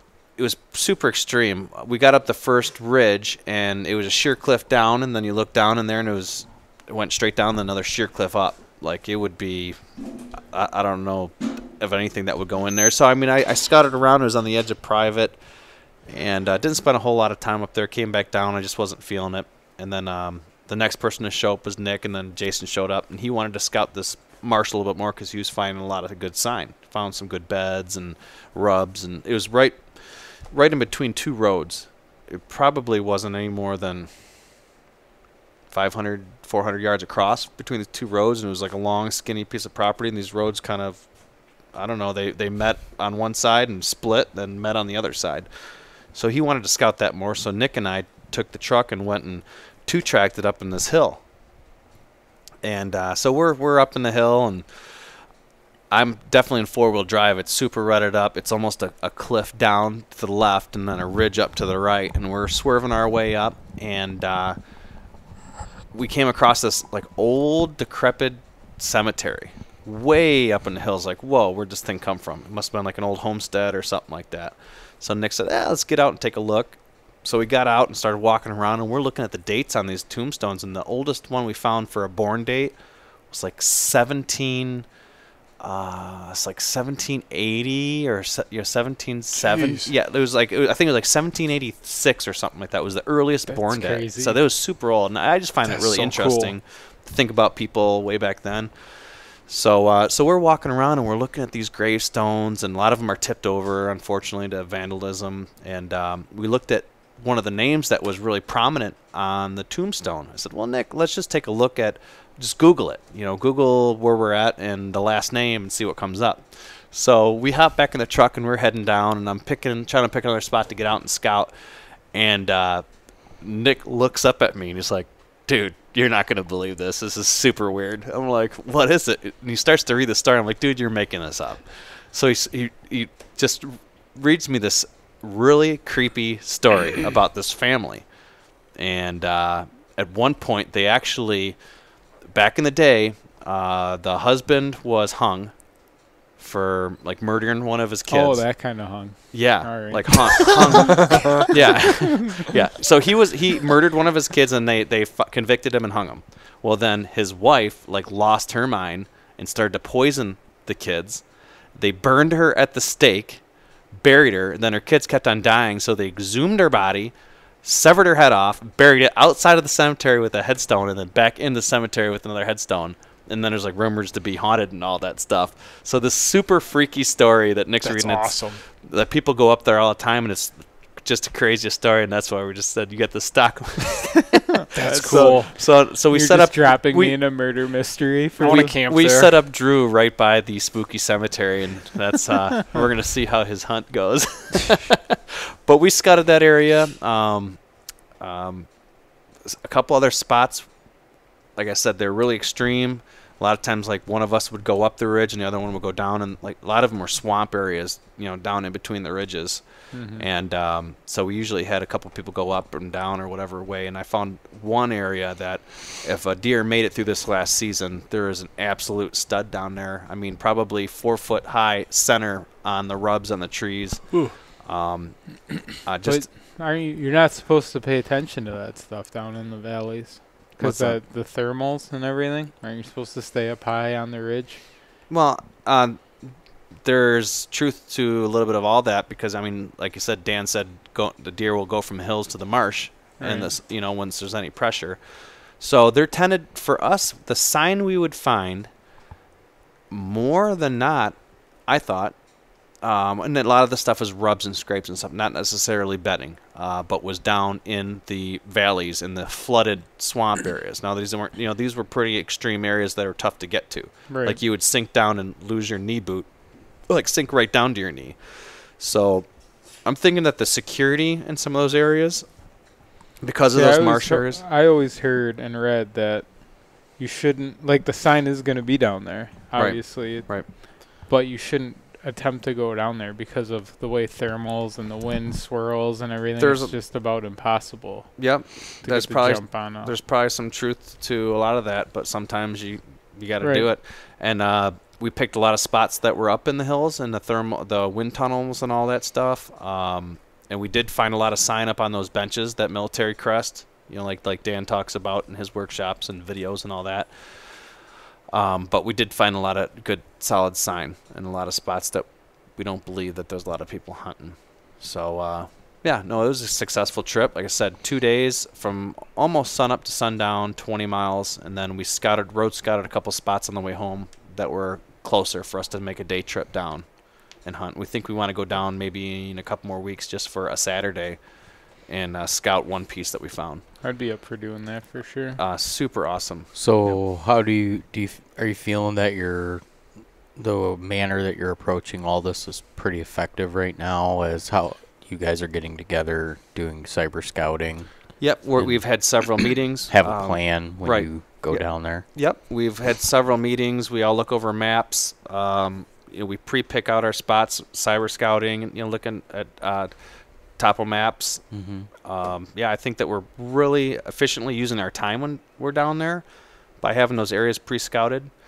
And I think I added a half a dozen spots when I was waiting for my tires to get rotated because I drove on this trip. So I was sitting at Discount Tire, and I had my laptop open, and I was scouting. I found like probably half a dozen spots that we ended up scouting. They ended up being really good. I just had some downtime. But yeah, no, all the information that we've picked up over this last year, a lot of the stuff when I scouted last year. So what's the biggest thing you guys are looking for in hill country? Because I've done zero hill country stuff. Bedding. Bedding is a big thing. Find out where the doe bedding is based on like the time of year that we were hunting down there, closer in like in the rut time. We want to make sure that we can locate that doe bedding so we can set up on downwind sides of doe bedding. We're looking at the rut sign too, trying to pay attention Where to is that doe bedding typically located? A lot of it we're finding is up on those military benches, and Like the top third of the Mhm. hill. Yep, if you go to the top of the ridge, you go a third down the ridge, typically, and you're going to want to find those. It seems it's kind of strange. More times than not, you have a bench, like a plateau area around that mark, and you'll find those plateaus closer to where it drops down again in thickets and stuff like that, and you'll find heavy doe bedding in there, where you'll get 6, 8 beds. It looks like it's all in one area. You'll find a lot of scat in there. Where they have a good view, and they're in those thermals. So that's typically what we're finding. Then we're looking for those smaller or lighter beaten trails around those bedding areas, or a little bit higher up that ridge, where that buck can go cruise them and smell if the does are in heat. That was the one thing that I learned from hunting down there last year, is I always wanted to go deeper down the ridge, like further down into the valley. And I feel like I screwed myself several times by getting too far down there, like below where that thermal wind tunnel is, or the military crest, as Dan calls it. Like I was getting too deep into the valley and getting screwed by it, because those thermals in the afternoon, as the temps drop off, all that cool air is going to drag your scent right down into the bottom of that. Right. And what I found too, I 100% agree with that. And I think maybe where you set up that first day and saw a nice buck, and then I on the third day had a buck win me at 18 yards, where I was just like seconds away from taking a perfect, just a chip shot at him if I had been up higher on the ridge. So you get to that military crest, and I was set a little bit closer to where it dropped down again. What you want to do is try to get to this, maybe hit that higher end where it's changing, it's going up to that higher to the ridge point, and set up there, because where the wind, depending on where your wind is coming from and the thermals, you want to try to get up above that buck so he's not catching your thermal at that point, is what I kind of found. Because I think that what he did, I had him at 18 yards, basically dead level with me, and I think he winded me. He Good caught buck. my thermal. Good buck too, you said, right? He was probably one mid-40s. Wow. It would have been the best buck I'd taken to date. If I'd shot him. He was a nice buck. He was impressive. He could have been bigger. I saw him. He was wide. I would say almost 24 inches wide. Oh wow. He was really wide and a large body on him. And like I said, I watched him come for probably 80 to 100 yards, and he had me shaking. I was so excited. You kind of lost me at. I watched him come for 20 minutes. I was so excited. Oh yeah, I was shaking. I was so excited. I was very excited. But I watched him work his way towards me. I'll have to be careful of my words around you now, Kevin. Would you say exact words? I watched him come for 20 minutes. Come in. Oh Yeah. no, you said I watched him. We could rewind it. Okay, never mind. For people I watched the listening- deer approach me. listen to us talk about hunting this hill country, probably sound like idiots talking about it. Yeah. Because we literally grew up in a part of Michigan known as the Flats. We're literally We are sea called level. Flatlanders Right. Yeah. by. And So this hill country thing is all brand new to us and completely out of our element. it adds another dimension to But your hunting. you are building your comfort zone by expanding and going outside of it. Right. We're And learning by trial and error, and we're learning by being educated from people that are successful. Right. hunting it, but Yeah. a lot of it's trial and error, and mostly error that we're Seek learning out- from. Lots of errors. Lots of errors. Seek out the information, obtain it, and apply it. Right, Yeah. and you're still gonna mess up. But one big thing too that Dan, I mean, when you get somebody of Dan's caliber, attitude is everything out there, and you have to be able to laugh at your mistakes that blow a shot, your misses. You got to be able to laugh at it and have a good time, and just kind of keep a good attitude about everything, Right. and go in with the mindset that I'm gonna kill a giant when I go in. You know, and if you mess it up, don't be so hard on yourself. And laugh about it, and just, hey, that was a cool experience, you know. Hey, Right. I totally screwed that up. you Well, know. just even from the start of last season with the lone wolf, you're hunting all public land in a state that you don't know at all, in terrain that you've never been in before, using a tree 100% stand mobile. You've never that hunted you've out of. never hunted out of. You know, I Well. mean, I hunted out of it a dozen times before I went down there, but just carrying that thing on your back up the hills and everything, there's a cadence to it. You have to learn it all. You can't just go down there your first year and expect to kill a monster deer. Oh, yeah. It's That's something why I've you been got- waiting for you guys to do the whole trial and error thing It's- for a couple of years. Yeah. Patience is your biggest thing. Don't be in a rush. You for got to be anything. ready to fail, because that's the only way you're going to get any better at it. And my biggest thing, too, is just trying to be patient. Right. Take your time for everything. You know, don't be in a rush to set up because you feel like you got up to your spot a little later because it took longer. But towards the end of the season, man, how fast could you get that tree stand up? I Once mean, you I had was- your system ironed out and everything. There's still a couple things I want to tweak for being silent for when you goof up, you know, and you swing around and a buckle hit something or Well, whatever. it's never perfect. But I mean, I I went got from efficient. taking like 20, 25 minutes to like doing it in like 15 minutes, getting right up the tree. I mean, I probably had one setup that was probably close to 10 minutes that just Right. everything went super smooth. I mean, the tree was right and all that. I highly recommend anybody out there that hasn't tried mobile hunting to do it. Mobile hunting is it's a game changer. I think to me it added way more enjoyment to my hunt because everything's new and exciting, you know, and just try to get it to a bunch of different areas. Mm-hmm. You know, so I mean, you need to get out and scout. You need to do some legwork, but you can in-season scout from your tree stand. Something to be said too about this time of year, getting out there with your mobile stand and actually prepping trees Ooh, and yeah, having that's it tough. all figured out. I mean, that would save you tons of frustration Right. come Prepping season. on private land. Yeah. Yeah, you can still have your trees picked out. You can. on the state land. You can get up and pick them out, pick where your best windows are because you're not up there. Like a lot of times during the season, you'll find yourself, you climb up 3-4 sticks, and then you'll have to stand there and look around and say, okay, where's my windows at? You know, where's the trails at? Because a lot of it, you're going to be, these aren't your permanent stands. They're not spots you went with the pull Right. trimmer and trimmed up. You're going to be threading the needle a lot of the shots. That's just the case of the Yeah, matter. I guess what I'm saying is don't wait till August to buy your lone wolf like I did. Buy it right now and go practice for Well, now's the time. I mean, when there's no leaves on the trees or anything. Go Well, climb tear your up sticks there. apart, tape them up, you know. Figure out all your shooting lanes and everything ahead of time. You'll have the whole spot mapped out in your head. I think when guys listen to this, it'll be Tuesday of next week. Mm-hmm. So we're recording this on a Thursday night. We usually put them out late Monday night. But I think I'm going to I got a couple phone call ones that I need to get edited and get out. I was telling you, the Kafaru one, Dan. Clint Campbell from Truth in the Stand, him and I Oh, cool. talked for like 2 hours one night, just drinking some bourbon and shooting the shit. It was actually pretty entertaining. Had a good conversation with Clint. I'll get to get that out. And then I Then this have one. the Infault one. Mm-hmm. And so I would try to get the Infault out. The Infault one out the same week that I put this one out so that guys can listen to it. Because Dan made it very apparent that, you know, right now is the time, like this next month, when you really need to be doing the bulk of your homework. That's going to make or break you in the fall. Right. You want to have Which, you a know, lot of options. growing up, I just never, it was the last thing on my mind was deer hunting this time of year. And Yeah. now it's amazing how it's like scouting time. I got to go out and get my camera. I've had my Exodus sitting out for 3 months now. I haven't even gotten and pulled the card out of it. Where? Secret spot.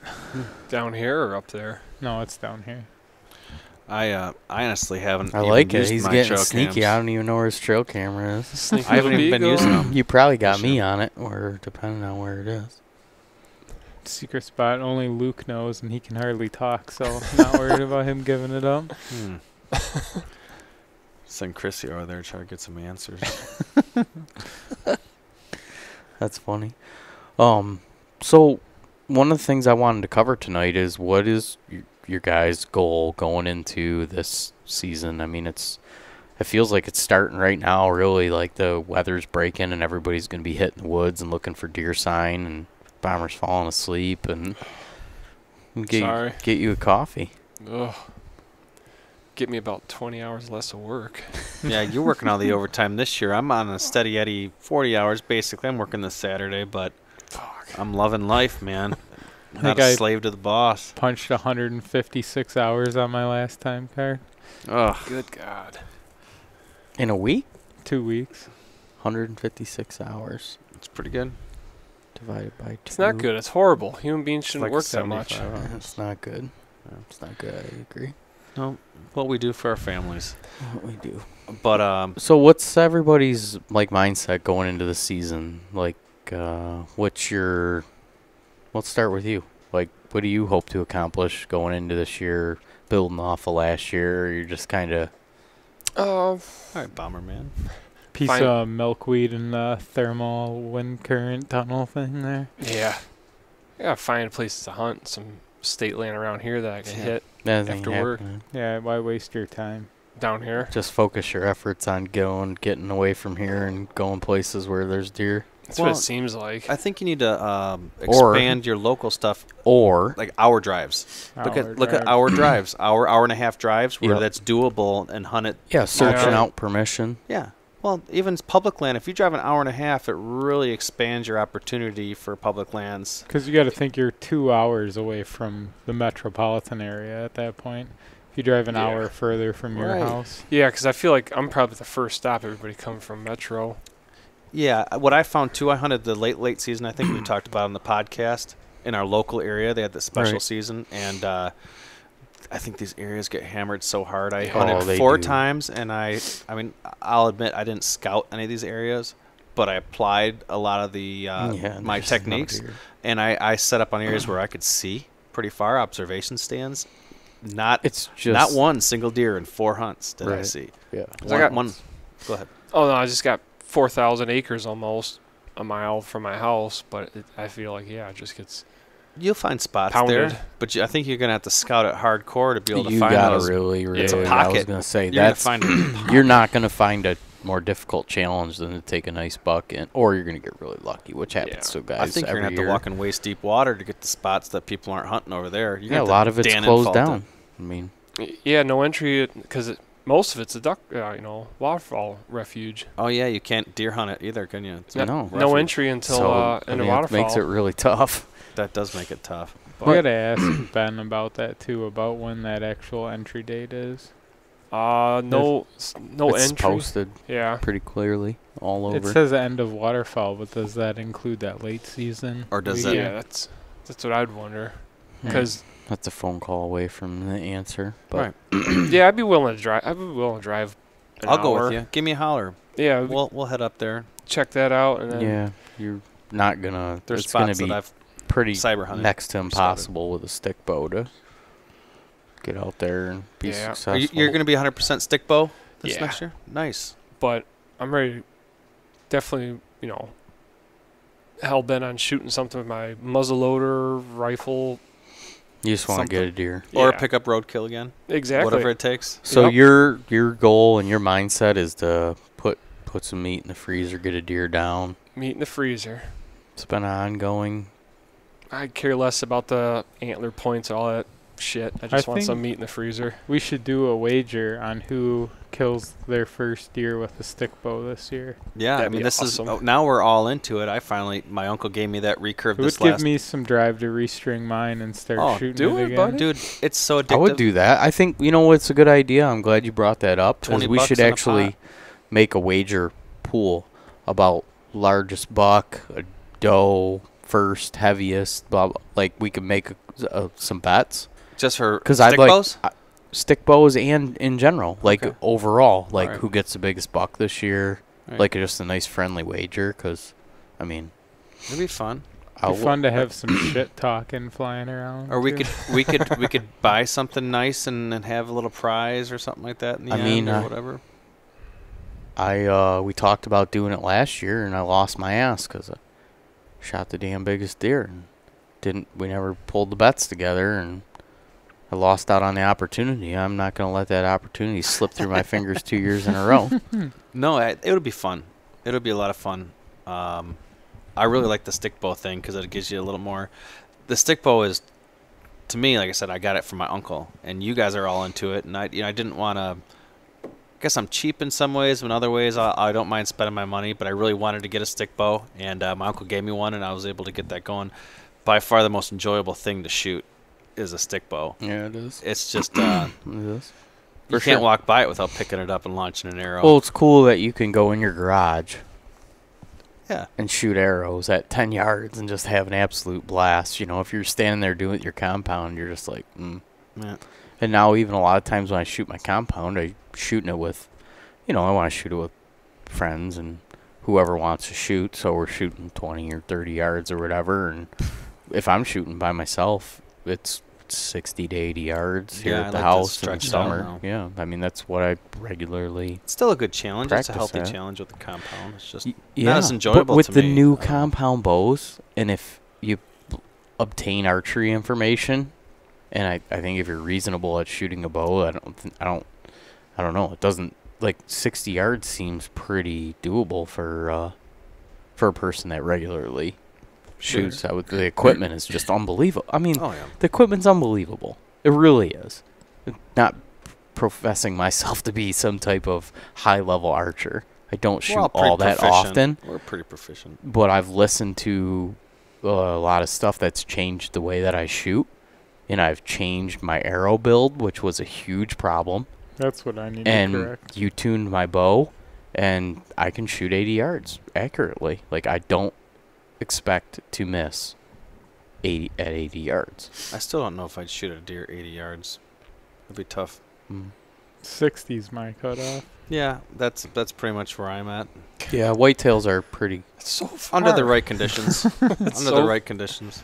It's so goddamn far. Yeah, but It it's is pretty. fun. A lot It's can pretty happen. badass to watch an arrow go Right. flying that distance. A lot and can happen too. pinwheel something. I feel like Right. a deer could do so much, or They can't. That's what I think. A deer can do a lot. Even if you're shooting 300 foot per second plus, when you're shooting out to 60, 80 yards, What if that arrow's deer's- in flight for a while. What if that deer's bedded?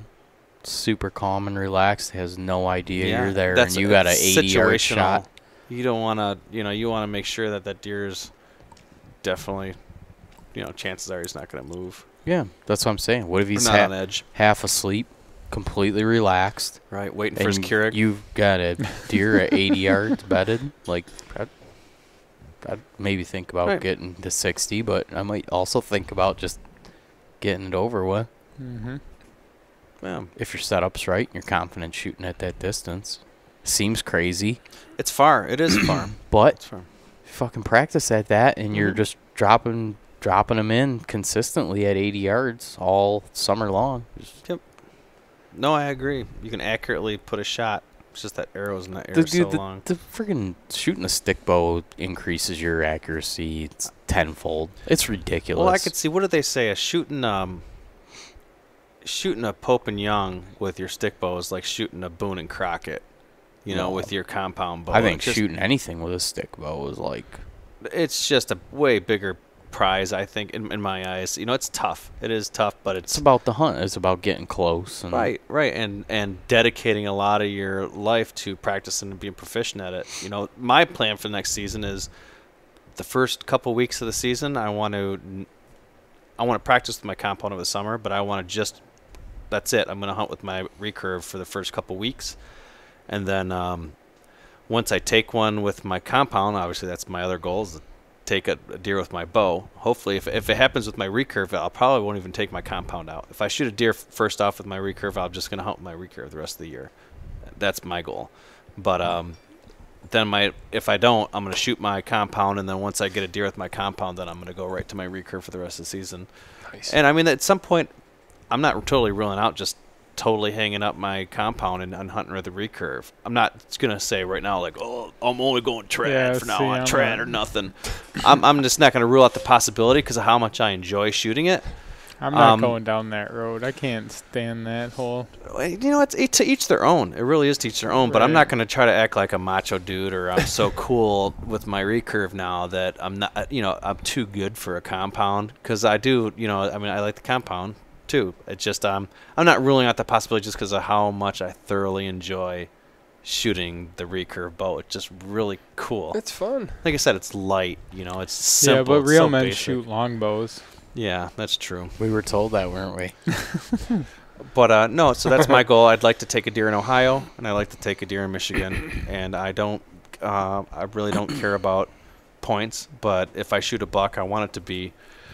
If I shoot a buck with my Bottle opener, please. If I shoot a buck with my compound or muzzleloader or shotgun, I want it to be a mature deer, a very mature deer. You know, I'd like it to be a 3.5, you know, plus. With my recurve, I just want to be close enough to take an ethical shot on. Fawn? Not a fawn. No? No, not a fawn. You're, But I would. man, you're I above would- me. Would No. dust Faint the fawn spots? with No, my recurve. I think that I would like to do a 1.5 year deer. I like to set that as my In the my most minimum. respectable way, I'd like to dust the fawn. Oh man. No, I I don't think it. I mean, I don't hate against it. It's a legal kill, but I'm just thinking like a 1.5 year. you Yeah, know, a I don't want to spike, 4 shoot point. a spotted fawn. No. But like late those. oh man, that makes it so easy to pick a spot though. Oh yeah. No, there's no moral premise, man. It's a deer. It's I a- understand. No, and Like it's I said, funny. I don't hate against it. It's just what my personal. Ranella things are. just covered that a couple weeks back, talking about Yeah. that little deer didn't want to die any less than that big deer. Right. Yeah. No. But yeah, no. But there is something to be said about what are you going to get out of it. Like I'm not looking Right. to shoot a spotted fawn, but those, they were fawns basically that we were hunting late season. Yeah, and They were big deer. And they So busted. they're the- 6-month-old deer. Yeah, they're 6-month-old deer, and they're probably 100 pounds. walking around with their heads up, looking up into the trees. 100-pound deer Right. for Delicious. 6 months. That's a pretty Wouldn't you say? Yeah. Oh yeah. That's pretty accurate, right? Mm-hmm. Yeah. So you Hardy. get I mean, dude, those deer up there are pretty. figure pretty 35, hardy. 40 pounds of meat off of one of them. They're Pretty hardy messengers. deer. They need to go. And not to say if I, I mean, it all changes when they're right there, and when you're hunting with a stick bow, especially, you get something Right. within that range where like I've got great chances of killing this deer really Oh, quick. man, I'm telling you. I'm you not know. going to get overly picky over my No. first deer I kill with a recurve. Right. Yeah. I don't think a 1.5's overly picky, but No. yeah. It's But I'm like I said, that's kind of just a goal. Not that I, in the heat of the moment, I could make a different call. But that's my goal. If I possess a legal Michigan license, telling me about the deer that I could take if it walks out in front of me, I'm going to take a shot. If it's legal beagle, it's all good, man. Legal beagle. Yeah. We should do less judging and more talking about- celebrating Yeah, hunting in the most pressured state area in the that country. possibly there is, and doing it in the hardest manner that there is. Your 2000 opportunities are going to be limited. So if you wanna 2006, capitalize on 'em. 750 archery tags I've were sold let in Michigan. small- 750,000. Smaller 8 points walk with my compound and rifle and stuff. But if I'm out there with a recurve, Oh yeah. and I've never killed anything with my recurve, I mean, it's all... Dude, the land of no opportunity becomes the land of opportunity. yeah. I'm just saying my standards are going to drop dramatically to what I Exactly, hold that's Your what I'm standard is, saying. can I make a clean kill? Right. Yes. Okay. I'm gonna. Yeah, I'll is do this it. an ethical yeah. shot? Right. Then I'm going to take it. Right. That's my biggest thing. As long as it's a clean, ethical shot, and every last ounce of that deer will be used Right. to feed me and my wife, and nothing will go to waste. Maybe you could bring some over here for a barbecue. BBQ. I'm running low on kill. Man, we've been eating the venison. It's been good. Just take some venison home tonight so you can stop being angry every time I say that. What's your goals this year? Yeah, I don't have much venison either. For hunting, Yeah.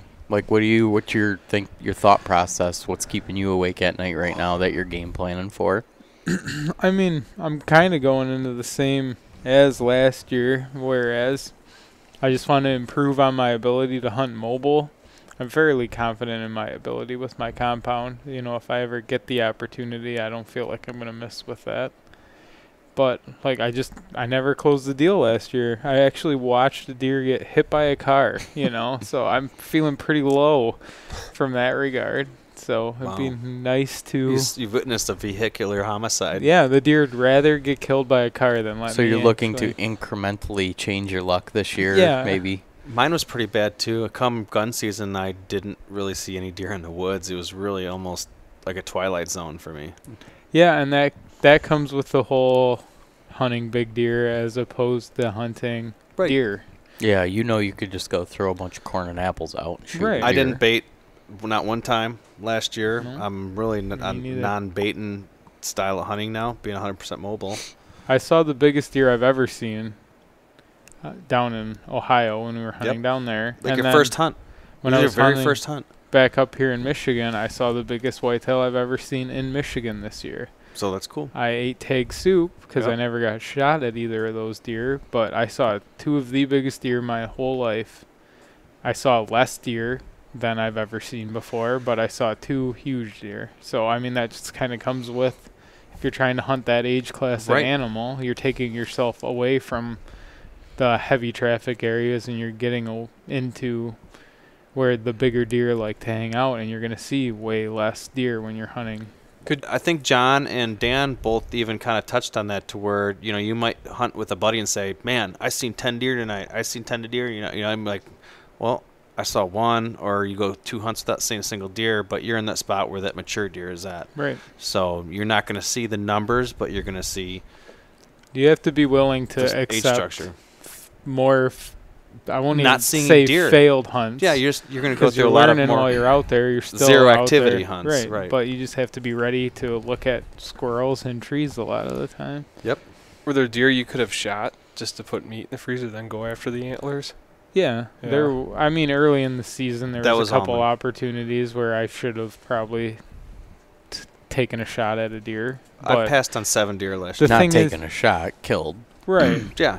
Yeah. But the thing is too, like, you're getting out of work at 5, you're 6 scrambling. o'clock. You're scrambling up there. You walk a mile into the woods. Early season, by the time it's dark, it's 8:30. You got a mile walk out of there. You got to get up at 4 to go to work the next day. It's like, Right. do I want to shoot this doe and Oh, drag it out of right. here? No one is going to answer their phone to help you at that point on a Tuesday night at 9 o'clock at night. Yeah, and it's still kind of warm. And, you know, you're early off in the season. A lot of times you do choose to pass Right. up a lot of the small. I mean, Well, obviously, and if it was a that's- Pope and Well, Young. what you're hoping for is that deer camp will be here, and it'll be a day where I don't have anything to do, and I'll shoot a deer, and it's going to be camaraderie and awesome. Right. Right. Yeah. Right, and you don't want it to be like if it's a big deer that walks by, I'm shooting it no matter what. I'll take a call day into off of work work, the right. next day, but to shoot a doe to put meat in the freezer, you kind of like back burner that. Like it's not worth it right now. It's not worth it right now. Save the days off. You Right. know, invest later into the year. It's too early in the season. Maybe not and then, blow out a spot, you know, Yeah, finding a doe and pushing a buck around. that I you just might- got burned by it last year, which it's not the first time it happened, and it won't be the last time it happened. But I'm okay with it. I Right. really am okay with it. And there's a lot of people that, like my wife's family, will go there for the holidays and be like, "Did you catch anything?" And you know, one of the guys there would, he shot a 4-point with his crossbow or something like that. You know, like, hey, that's really cool. But they'll see all the time because all I do is talk about deer hunting, and they'll see all the time I am out in the woods and like, you didn't kill nothing. Right. You must be horrible. You're on a Oh, I catch podcast or it. something on that. I'm like, yeah, but you know, you just don't get it. It's to me, obviously, it's not the hunt's not all about the kill, and we have different goals and all that, and it's just sometimes because of what you're going after, you're gonna come. You're not going to have the meat or the picture of a Right. deer or a story about killing a deer that a lot of other people are going to have. Yeah, if you went out the first 3 days of the season, you filled 3 tags, it wouldn't be a very memorable season. No. Yeah, you know, it's not even about that. And like I said, hey, you killed a deer, you know, 4-point with your crossbow. That's great, you know, and you only go out hunting 3 times a year. You scouting? What's scouting, you know? Right. That's fine, you know, but like I said, normal people don't get Mm-mm. No, the they extremes have no that idea we're what into this. Our Right. brains work and the culture that we're Right. It's a engulfed personal in. thing. It's an Yeah. individual thing, you know. Right. But So no, I'm on the same page. Mobile hunting, Yeah, filling the just freezer, Keep growing off of what I did last year. and That's the goal. learning how to celebrate my friends' success too, because we've got a really great close group of friends that are all really into deer hunting. And hey, you shot 2 great 8 points. Like, man, that's really cool. And I could talk about my buddy who shot these 2 great 8 points, and I could talk about my close encounters, and my screw ups. But I can be excited about my friends and the Right. stuff they do, and whether you kill a deer or not, and you just getting in a deer hunt. It's a whole different thing. I don't know. It's one of my biggest regrets from last year is that none of us really got to do much hunting together. No, a couple of days Dude, there. We start for- taking it seriously, and everybody's like, "Hey, see you later." I got Got my own thing to do, Yeah. which is cool. It is no, But- without a doubt. But looking back on it, it's like, dude, we never even went hunting. We went out one time together all year. Oh, when we did the yep, went to the island. Yep, when we did the elephant walk out to the island. Dude, Yeah. that was really cool, memorable hunt for me. It was fun. It was fun I as broke hell. my back carrying 200 pounds of gear in and out with me, but the tactical whitetail assault team. yeah, we do need to get stickers made up. That'd be a good idea. Hashtag. Yeah, no, I mean that's better than some other nicknames we've come across. Yeah. No, that's a good one. I like that one. I like everything about that one. Actually, as a matter of fact. But no, I'm just really excited about spending another season with you guys, and what this podcast has introduced us into, different opportunities, different people that we've been able to talk to and learn and adjust our points of views on things, as we educate ourselves and just get exposed to more things. Sure. So this podcast has been a huge learning experience for myself. Oh, And yeah. from some of the listeners, even the stuff we're learning from them, I don't know, it's just really cool what it's doing for my deer hunting. Kind of keeps you on the ball a little bit more. Yeah, without a Yeah, doubt. it does There's a for little sure. more of a focus. Right, Mhm. a little Yeah. more inspiration. Yeah, definitely noticed that this year at deer camp, like how driven we were, and have our shit in order, ready, laid Yep. out for the next day, and plans, and not just do a bunch of beer bong Hodgepodge. rips and Right. get ass wild and blow shit up. Hopefully not crap your pants in the tree stand Yeah. the next day. Right. Oh, there's a close call walking out to the marsh the next day. Oh, jeez. I was, I've been thinking a lot about this, obviously, because it was like, I can get a lot done during hunting season. I want to go hunt here, and I want to go hunt there. And then you start breaking it down, you think about it, and then the weekends you have to work, and how many actual weekends there are to, There's like, no time. yeah, no, it's working a job, supporting a family. This is nothing more than I won't say it's a selfish hobby, because I think that's a bad way to, like, identify It's who what we it are. is. It's But really who It we is are. a selfish hobby, it, though. no, wait. No, Listen, it's a It part is. of who you. It's Nope, to me, I it's will a part of who argue I that, am. It because- makes me who I am. is it important to you that you are in a good mental mindset, that you are ready to be happy and take care of your family? Right. And it's too at the And same would time. you be able to do that if all you did all year long? Could you imagine not having a hunting season, being able? Well, could you describe it as a selfless hobby? I don't think you. I wouldn't put it in that classification, I because think I it's- want I to don't tell think my it's a wife hobby. and my kids, hey, pursue your passion. right? I want them to pursue their Right. passion because it makes it who I am. And my family supports me. I mean, it is a little extreme and excessive sometimes, the amount of time I put into it. But, sometimes I get that thought in my head, like, I'm being a little selfish right now, because you get stuck in, like, thinking, wait till deer hunt, deer hunt, deer hunt, deer hunt, deer. It's just in your head all the time. But, like I said, it's what makes us the men we are. And I think that when I go out and something like deer hunting, where you're in the woods by yourself and you can think about your family, it kind of makes you puts things in perspective. Like, okay, I think maybe I shouldn't have talked to my wife that way. Right. Like, Well, I guess let me rephrase It's a how self- I'm putting it out there is the fact that in my house, the arguments about my time in the woods have gotten better since I've started using the word selfish when my wife's talking to me about it. I'll just be like, I know it's a selfish thing to do, but I've worked the last 4 weekends in a row. I Yeah. just want to go do this thing. And I know it's selfish. I should be here with the family, but this is who I am. This is what I've always done. I need to go do this, or else I'm going to be. It's not a destructive habit. It's not It's destructive. a healthy habit Right. to have. Yeah. Passion. It's But a passion.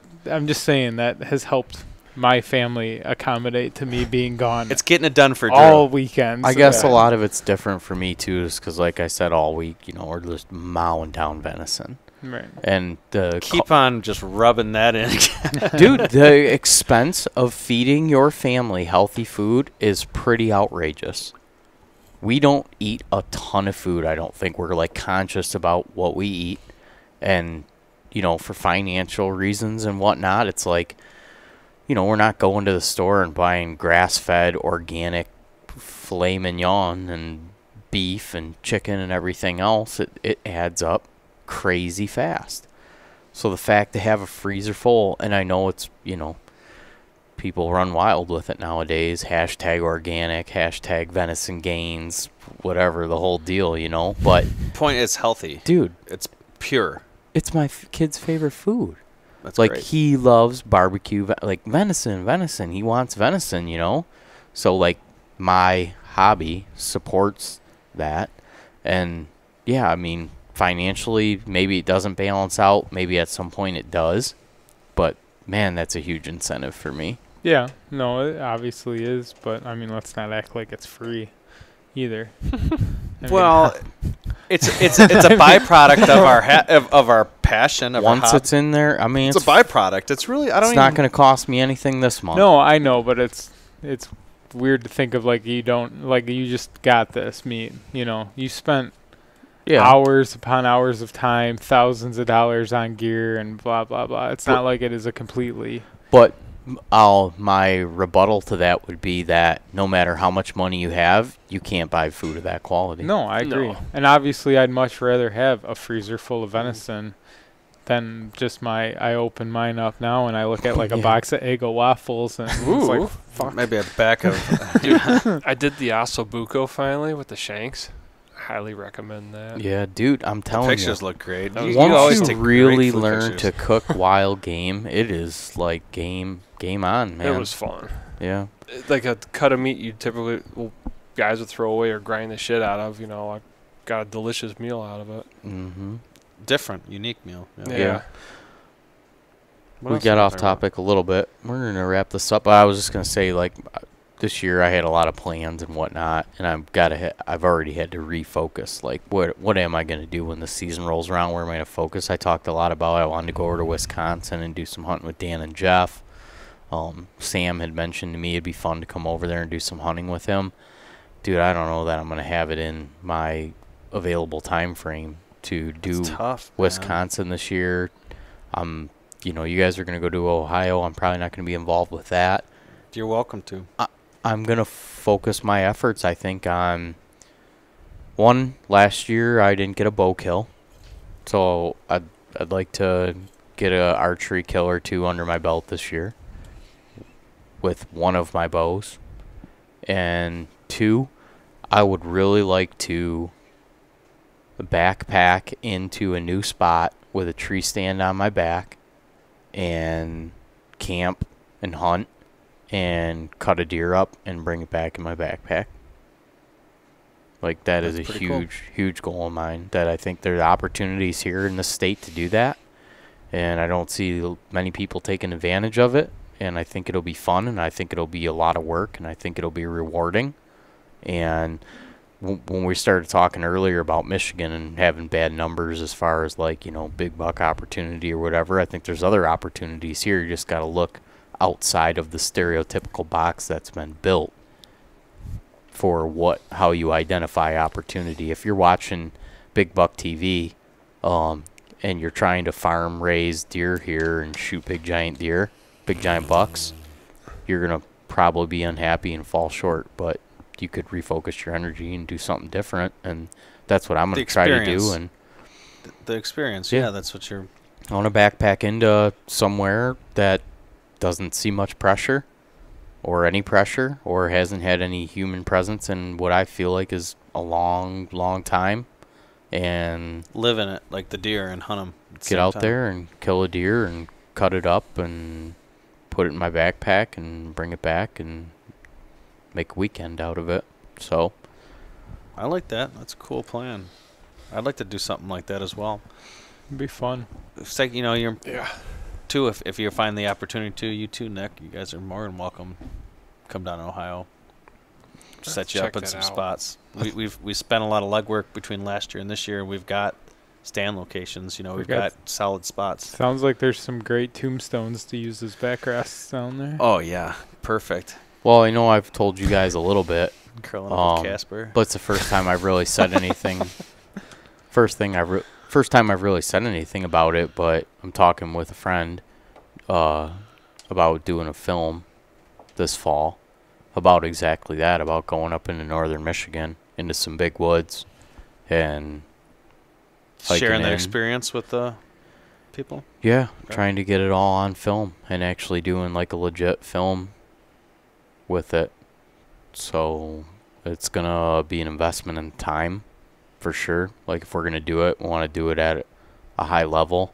The guy that's willing to put the time in this behind the camera and making the actual film is high level. Like Professional. yeah, very high level, and he has interest in doing this as well, and I feel obligated to him to do the absolute most that I possibly can to make sure that nobody wants to go watch see a hunting film that doesn't have anything shot on it, really. I mean, it's the kind of the highlight of the deal. Definitely helps. It's about the experience at the same time, and that's what we want to, but at the same time, we also want to be successful in what we're doing and maybe showcase. But I don't know if there's a better way to showcase. Yeah, a no, and I Northwoods agree with Michigan that. bow hunt than Coming hunting your back ass empty-handed. off for 5 And I'm not days. saying that it wouldn't be a complete success if we had, some cool encounters. Right. And Dead squirrel or even if two. I missed a deer with the wooden bow at 10 yards on the ground, That but would make for good. to showcase the opportunity that our public lands here in northern Michigan have, where you can go hike and hunt, camp, and Yep. so we're gonna try to do something a little different, and it'll be interesting to see if it all works out and comes together. But it's gonna be quite the investment in time, and so I'm gonna focus a lot of my efforts towards working on that project. That sounds pretty awesome.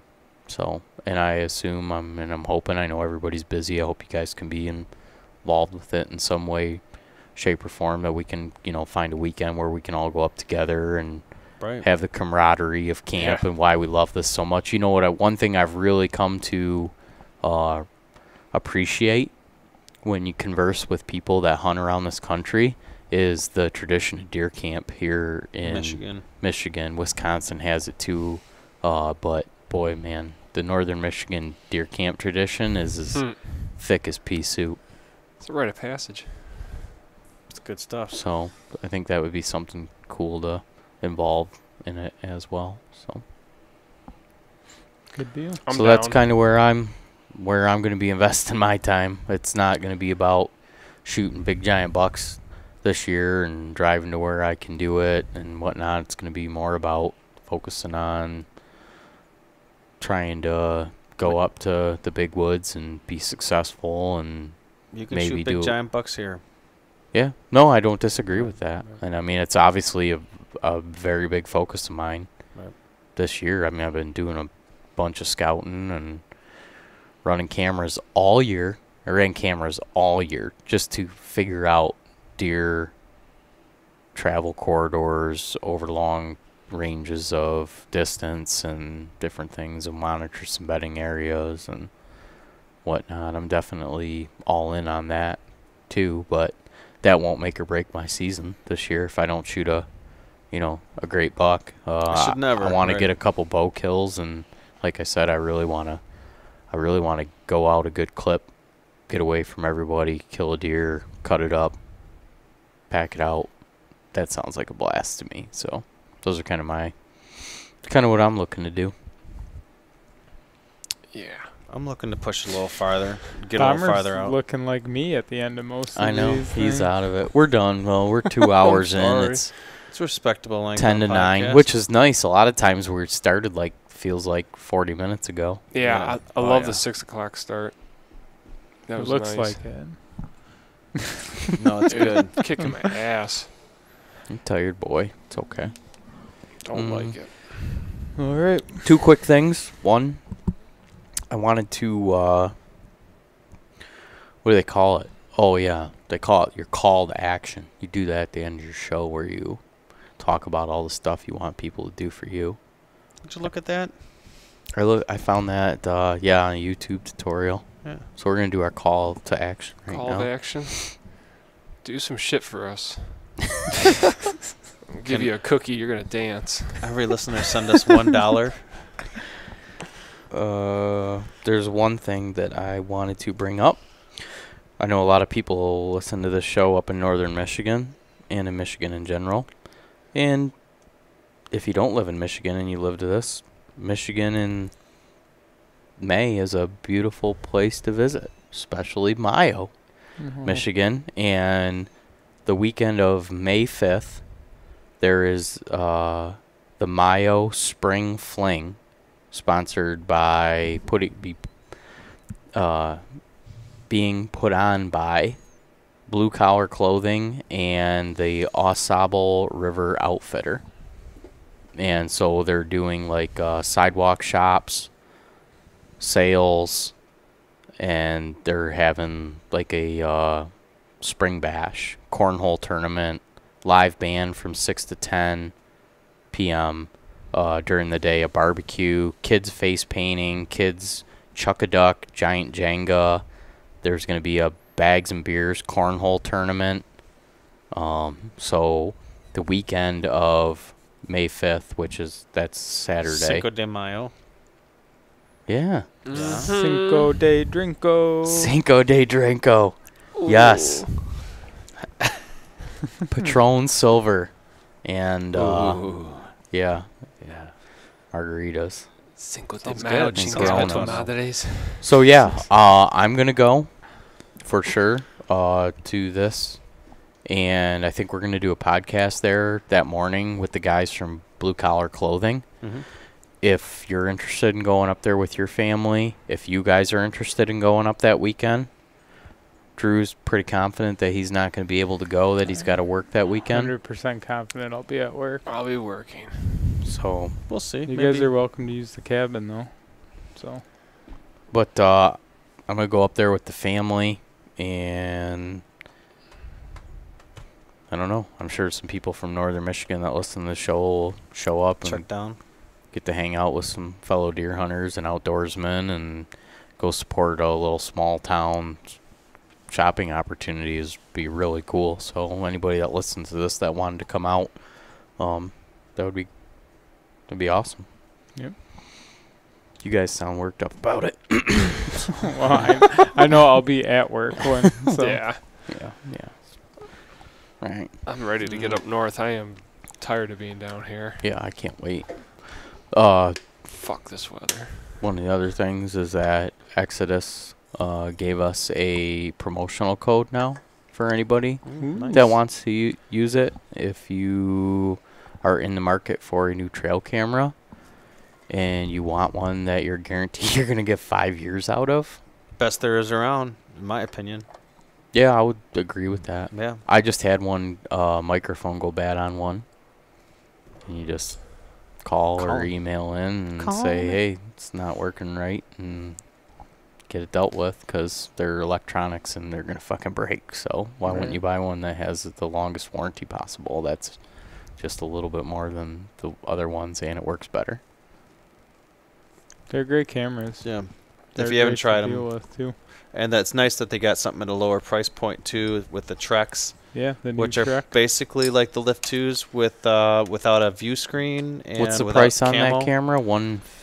50 around there. It's around the 150. $150 mark. It's But it's by far anything else in that price range. It's got to blow it out of the water. I haven't messed with them, but that's what I it's like a Lift 2, isn't it? can't even say yet. because I haven't even put one out, so I'm not going to say anything that I don't know to be true. I'm But assuming. it, it's very comparable to the original Lift. yes. Yeah. Yep. The video quality is definitely subpar in comparison to the Lift 2. Right, because Well, the price range. Lift 2 is 1080 and this is 720, I believe. And what's the cost on that on the Lift 2? 230. $229 with a $20 discount Okay. by using the promotional code Deer Hunter. Yeah, but if you can't chuck up that extra So $209. $80 or so. What was that? Oh, that was my boots squeaking on the bar of the bar stool. Jesus. That was weird. Scared the shit out of me. You're telling all these horror stories. So does the code work on the Trek at all? Or The just code the works on, either camera. It'll work on if you're going to purchase a Trek and a Lift. It'll, doesn't matter. So Total order. Chad did send me some detailed directions on how all that works, but I honestly didn't read them all. But I will. Yeah. And What's the promotional code? our code is Deer Hunter. Deer Hunter. Alright. So pretty much anybody that we're dealing with that we're trying to get incentives for our listeners to save money to be able to buy good gear, the promotional code's just going to be Deer Hunter. So Tooth of the Arrow broadheads, the promotional code is Deer Hunter for What the they dropped discount. because it was 17 for Yep. a while. No Nope. more numbers. It's just Deer Hunter. Perfect. Yep. Nope. And I'll get organized on all that. We're changing some stuff up on the website, and we've got some new promotional codes coming because, people are going to start buying gear. And I just want to be clear with people that we're not going to ever run a promotional code to make money off of this show. Like, Just these a are benefit. it's stuff that we honestly have found to be good quality gear, and we've reached out to the people and said, hey, we would like to Promote you. promote you. A lot of the times we're using the same promotional code, so Right. It's all the same. right. That's what I'm saying. It's Deer Hunter for Exodus. It's Deer Hunter for Oh, I'm just saying it's not like we're getting this Right. stuff for free or Yeah. whatever. Oh, We're spending right. our money on No. it, you know? yeah. Yeah, I wish. It'd be a lot easier to sell the wife on this. Right. Yeah, there's no doubt about it. That's exactly how it's going down. So, but so if you're in the market for a trail camera, Deer Hunter, What's the discount per it's percent? $20 off $20 of a off? camera. That's a hell of a deal on the $20 truck, is man. $20.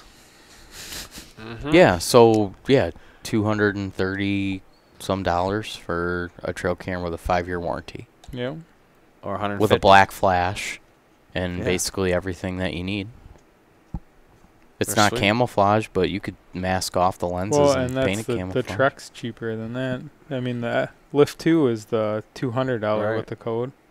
So Right. it's $130 or whatever for the No, I think Truck. that camera, the truck, is $159. With a discount? No, Okay, so I think it's $159. okay, so So you're $140 getting a bucks. hell of a camera for sub $150. Right. God, we're friggin' idiots. What? Like- No, we got it. No, Maybe look some of this stuff up and know what the hell you're talking No, about. man. It's okay. People don't want that. They don't give They a don't shit want about real that. information. They just want a price. They want to what go it's to a called. website and go, those guys were Yeah, fucking man. wrong. You know what? Dave's not here, man. Dave's not here, man, but I think the price is $139, man. It seems like some I hear dollars, you and, knocking, but you can't come in. dollars and cents, man. American dollars, man, or Canadian dollars? No, man. Yeah. No, that's sweet. It's $20 off. What do we get with Tooth of the Arrow? With the Deer Hunter code. Yeah, that's a great question. Type it in, see what you get, guys. I think it was See what you get. It's a 10%. mystery discount. No, I think he upped it. Oh. I think it's 15%. I need some Tooth of the Arrows for this year. That I didn't honestly have the Could opportunity to even upgrade be last 20. year. Shut your face. Somebody honestly. go there and type it in and let Yeah, us know. no, what I our need to do discount that. I've been is. meaning to do it for like 3 weeks because he gave that to me a month ago, and I haven't even shit. talked Give me a about second. it. Keep talking. Let me see if I can do this. Yeah. So This is ridiculous. yeah, and then with Plythel, also, if anybody was looking for any clothing, Plythel, the promotional code is Deer Hunter. Mm-hmm. Screes Deer Hunter. Screes Deer Hunter. Yeah. Yep. And we're gonna be talking to Michael Wan soon. I'm gonna have him on the show. Mike. Mike, great dude.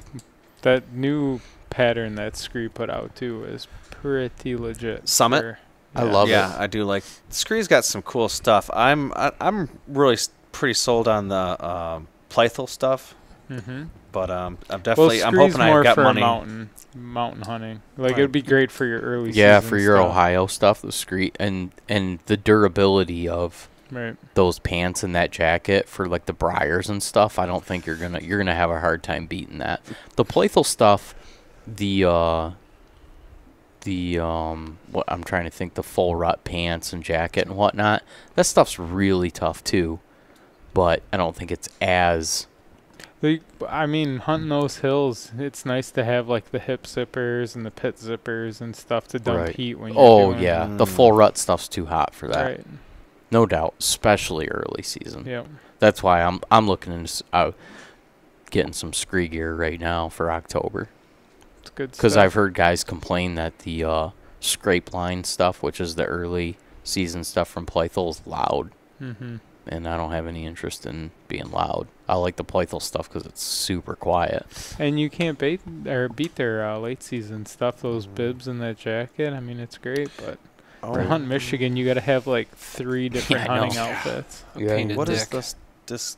I don't know what percentage it is. Well, we have Uh, math to do. This is- I know. we It's good at math. okay. I did 30 at 100 grain broadhead 3-pack for $39.99. I applied the discount. It was $8 off with free shipping. I don't know if free shipping is part It's of like it. 25%. I wondered if it not was 100%, 25%, but no, not 100%. Of course. no, well, What's Okay, it cover? that sounded 100% messed up. discount. I think Yeah. and I didn't want to like say a larger number than what was Thinking accurate, 15%. but I actually there is a chance that it is 25%. Well, let's do this. $30. 10% would be $3. let me. So at $8, It's $40 though. $39. Oh, I thought he he said $30. right. 39. Yeah. It's $39.99. It's 20%. 20% of that Yeah. motherfucker. There we go. Math. It's math. Math, yeah. Fun with numbers. Stay Some in math, school, kids. 20%. That is Stay in 20%. school. I'm good at some Hey. math real quick, but some of that stuff I'm a total idiot. That's why I just usually cut my bill in half and then half again. I give them 25%, just easy, out of pure laziness. I'm an excellent tipper out of laziness. Here's a good one. You want more woods time? Like, honey, I can either go in the woods for 6 hours or I could do crack for 6 hours. It's your choice. Right. 20%. That's a great discount. $31 Yeah. delivered to your door. Can't beat it. Tooth and No, arrow. you can't. Those arrows are top-notch arrows, I think, and Broadheads?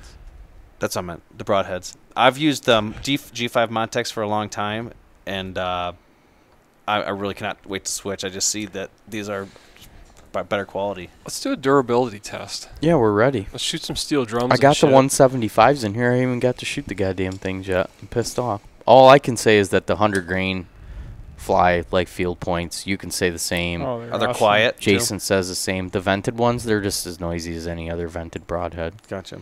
The 175s will be quieter because they're not vented. They're not. But the verdict is out on those because they might fly like the XLs, which we had heard some complaints about. So Okay. Mhm. we got some So testing they're to not do on perfect. the 175s before we can speak on those. But the 100 grain and the 125, if you want to just screw those onto your end of your arrows, for the most part, for us anyways, they've flown just like field points. Right. And they're fixed blade, solid steel broadheads. So Yep. Can't beat American made in a family shop Yeah. where that's you can awesome. buy those cheaper online than you could walking into Cabela's buying Rage. whatever the newest rage Yeah. is about. No pun intended or pun intended. Both. Yeah.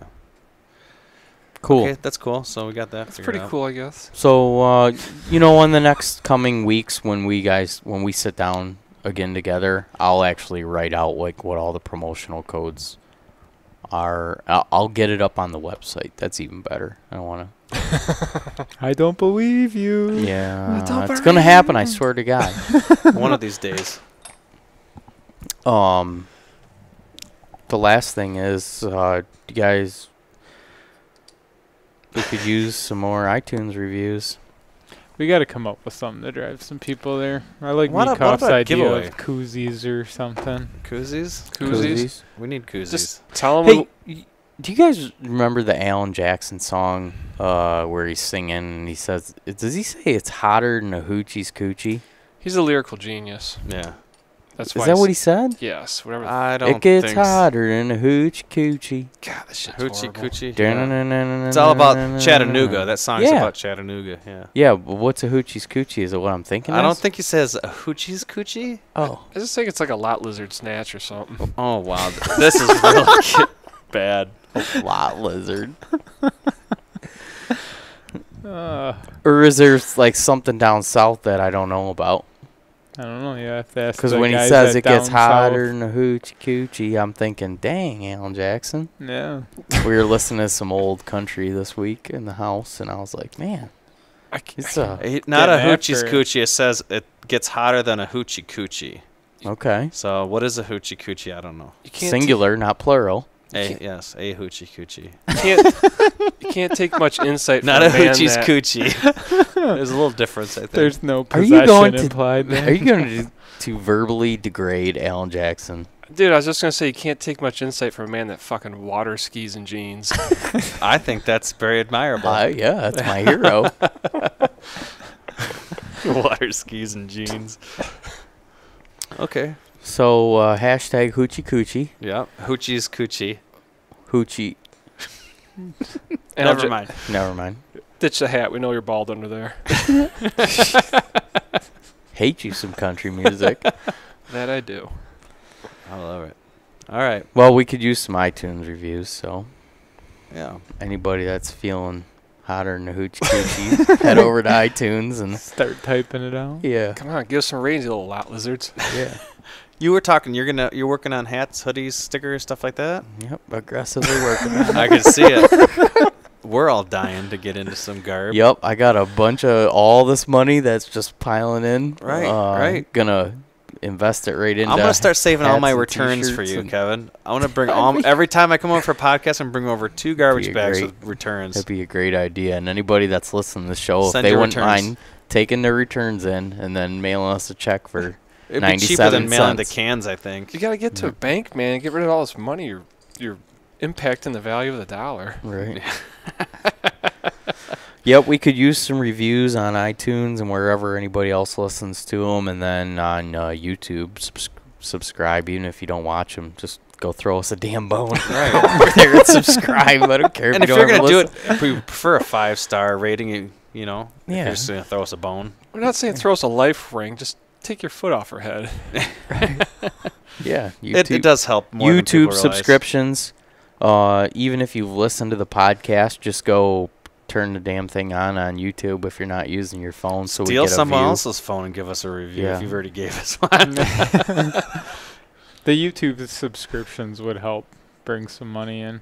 We finally got to the point where we could monetize our YouTube, and then YouTube changed their whole monetization process. We're the new standard.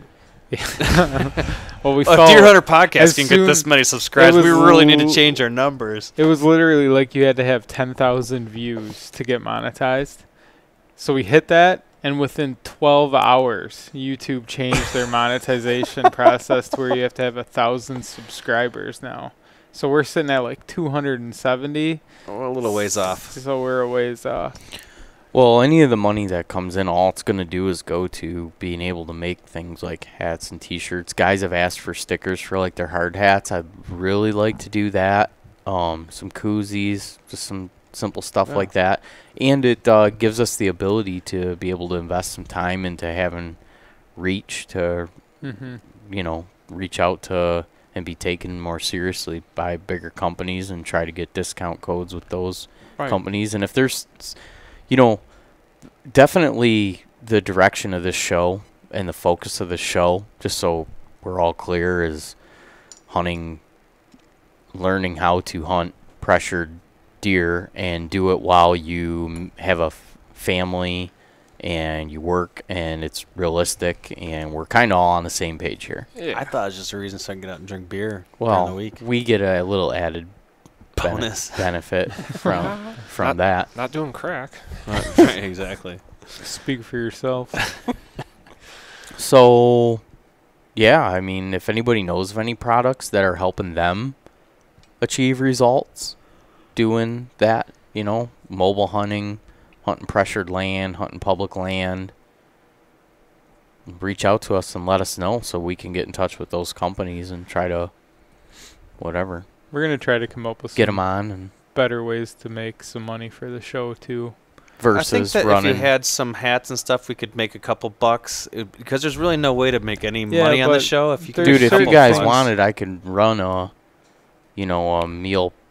prepped meal commercial in the middle of this show right now. No, Make no, a couple no, no, no, bucks no. off of I'm it. trying to think, like I'm not like turning tricks Amazon, again. you can set up an affiliate link to where people just have to basically set. It's a little button that goes on your website that you click on, and it takes you right to Amazon, and it just links. Like it'll say Yeah. Amazon.com/Deer Hunter Podcast. Nothing on Amazon changes prices at all, but the show would get a little bit of a kickback from driving traffic from the website to Amazon. It Right. literally costs nobody any more money if they already use Amazon. And that's what, Scree right. will do for us too. The links that'll be on our podcast will hopefully provide a discount for listeners Mm-hmm. and kick us back a very small percentage where we can pay the bills for operating this. Or Just give try us, to recover operating costs. Yeah, which Right. we won't get into that. Yeah. This is a hobby. It's fun. Right. I enjoy Inexpensive doing it, one. and we've made some great relationships just in the first year Oh, doing oh, it. definitely. It's, you couldn't put a price tag on that weekend in Wisconsin, so It was memorable. weekend in Wisconsin. My bank account says otherwise about a price tag, but Yeah. Oh, well. no, it was a good fun time, man. It was a great year. So thanks everybody for listening. If you haven't yet, please go give us a rating and review on iTunes so we can stay more credible than all the companies that or podcasts that Cat Fancy Radio. Cat Fancy Radio. Stay Yeah. above them. Try to come up with a good way for that. Figure something out. Yeah, for We sure. we'll get appreciate you. everybody that has gone and left us a review, though. Right. And anybody who listens every week and doesn't, well, fuck yourself. I don't know. I will find Wow. you. Ooh, Okay. we'll send 'em back. All right. Well, thanks. Just kidding. Bye-bye. Good night, y'all. Good night. Gute Nacht. Is Dave here, man? No, man. No. Dave's not here, man. Dave's not here, man. Santa Claus got No, hair on I'm his Dave. jaw.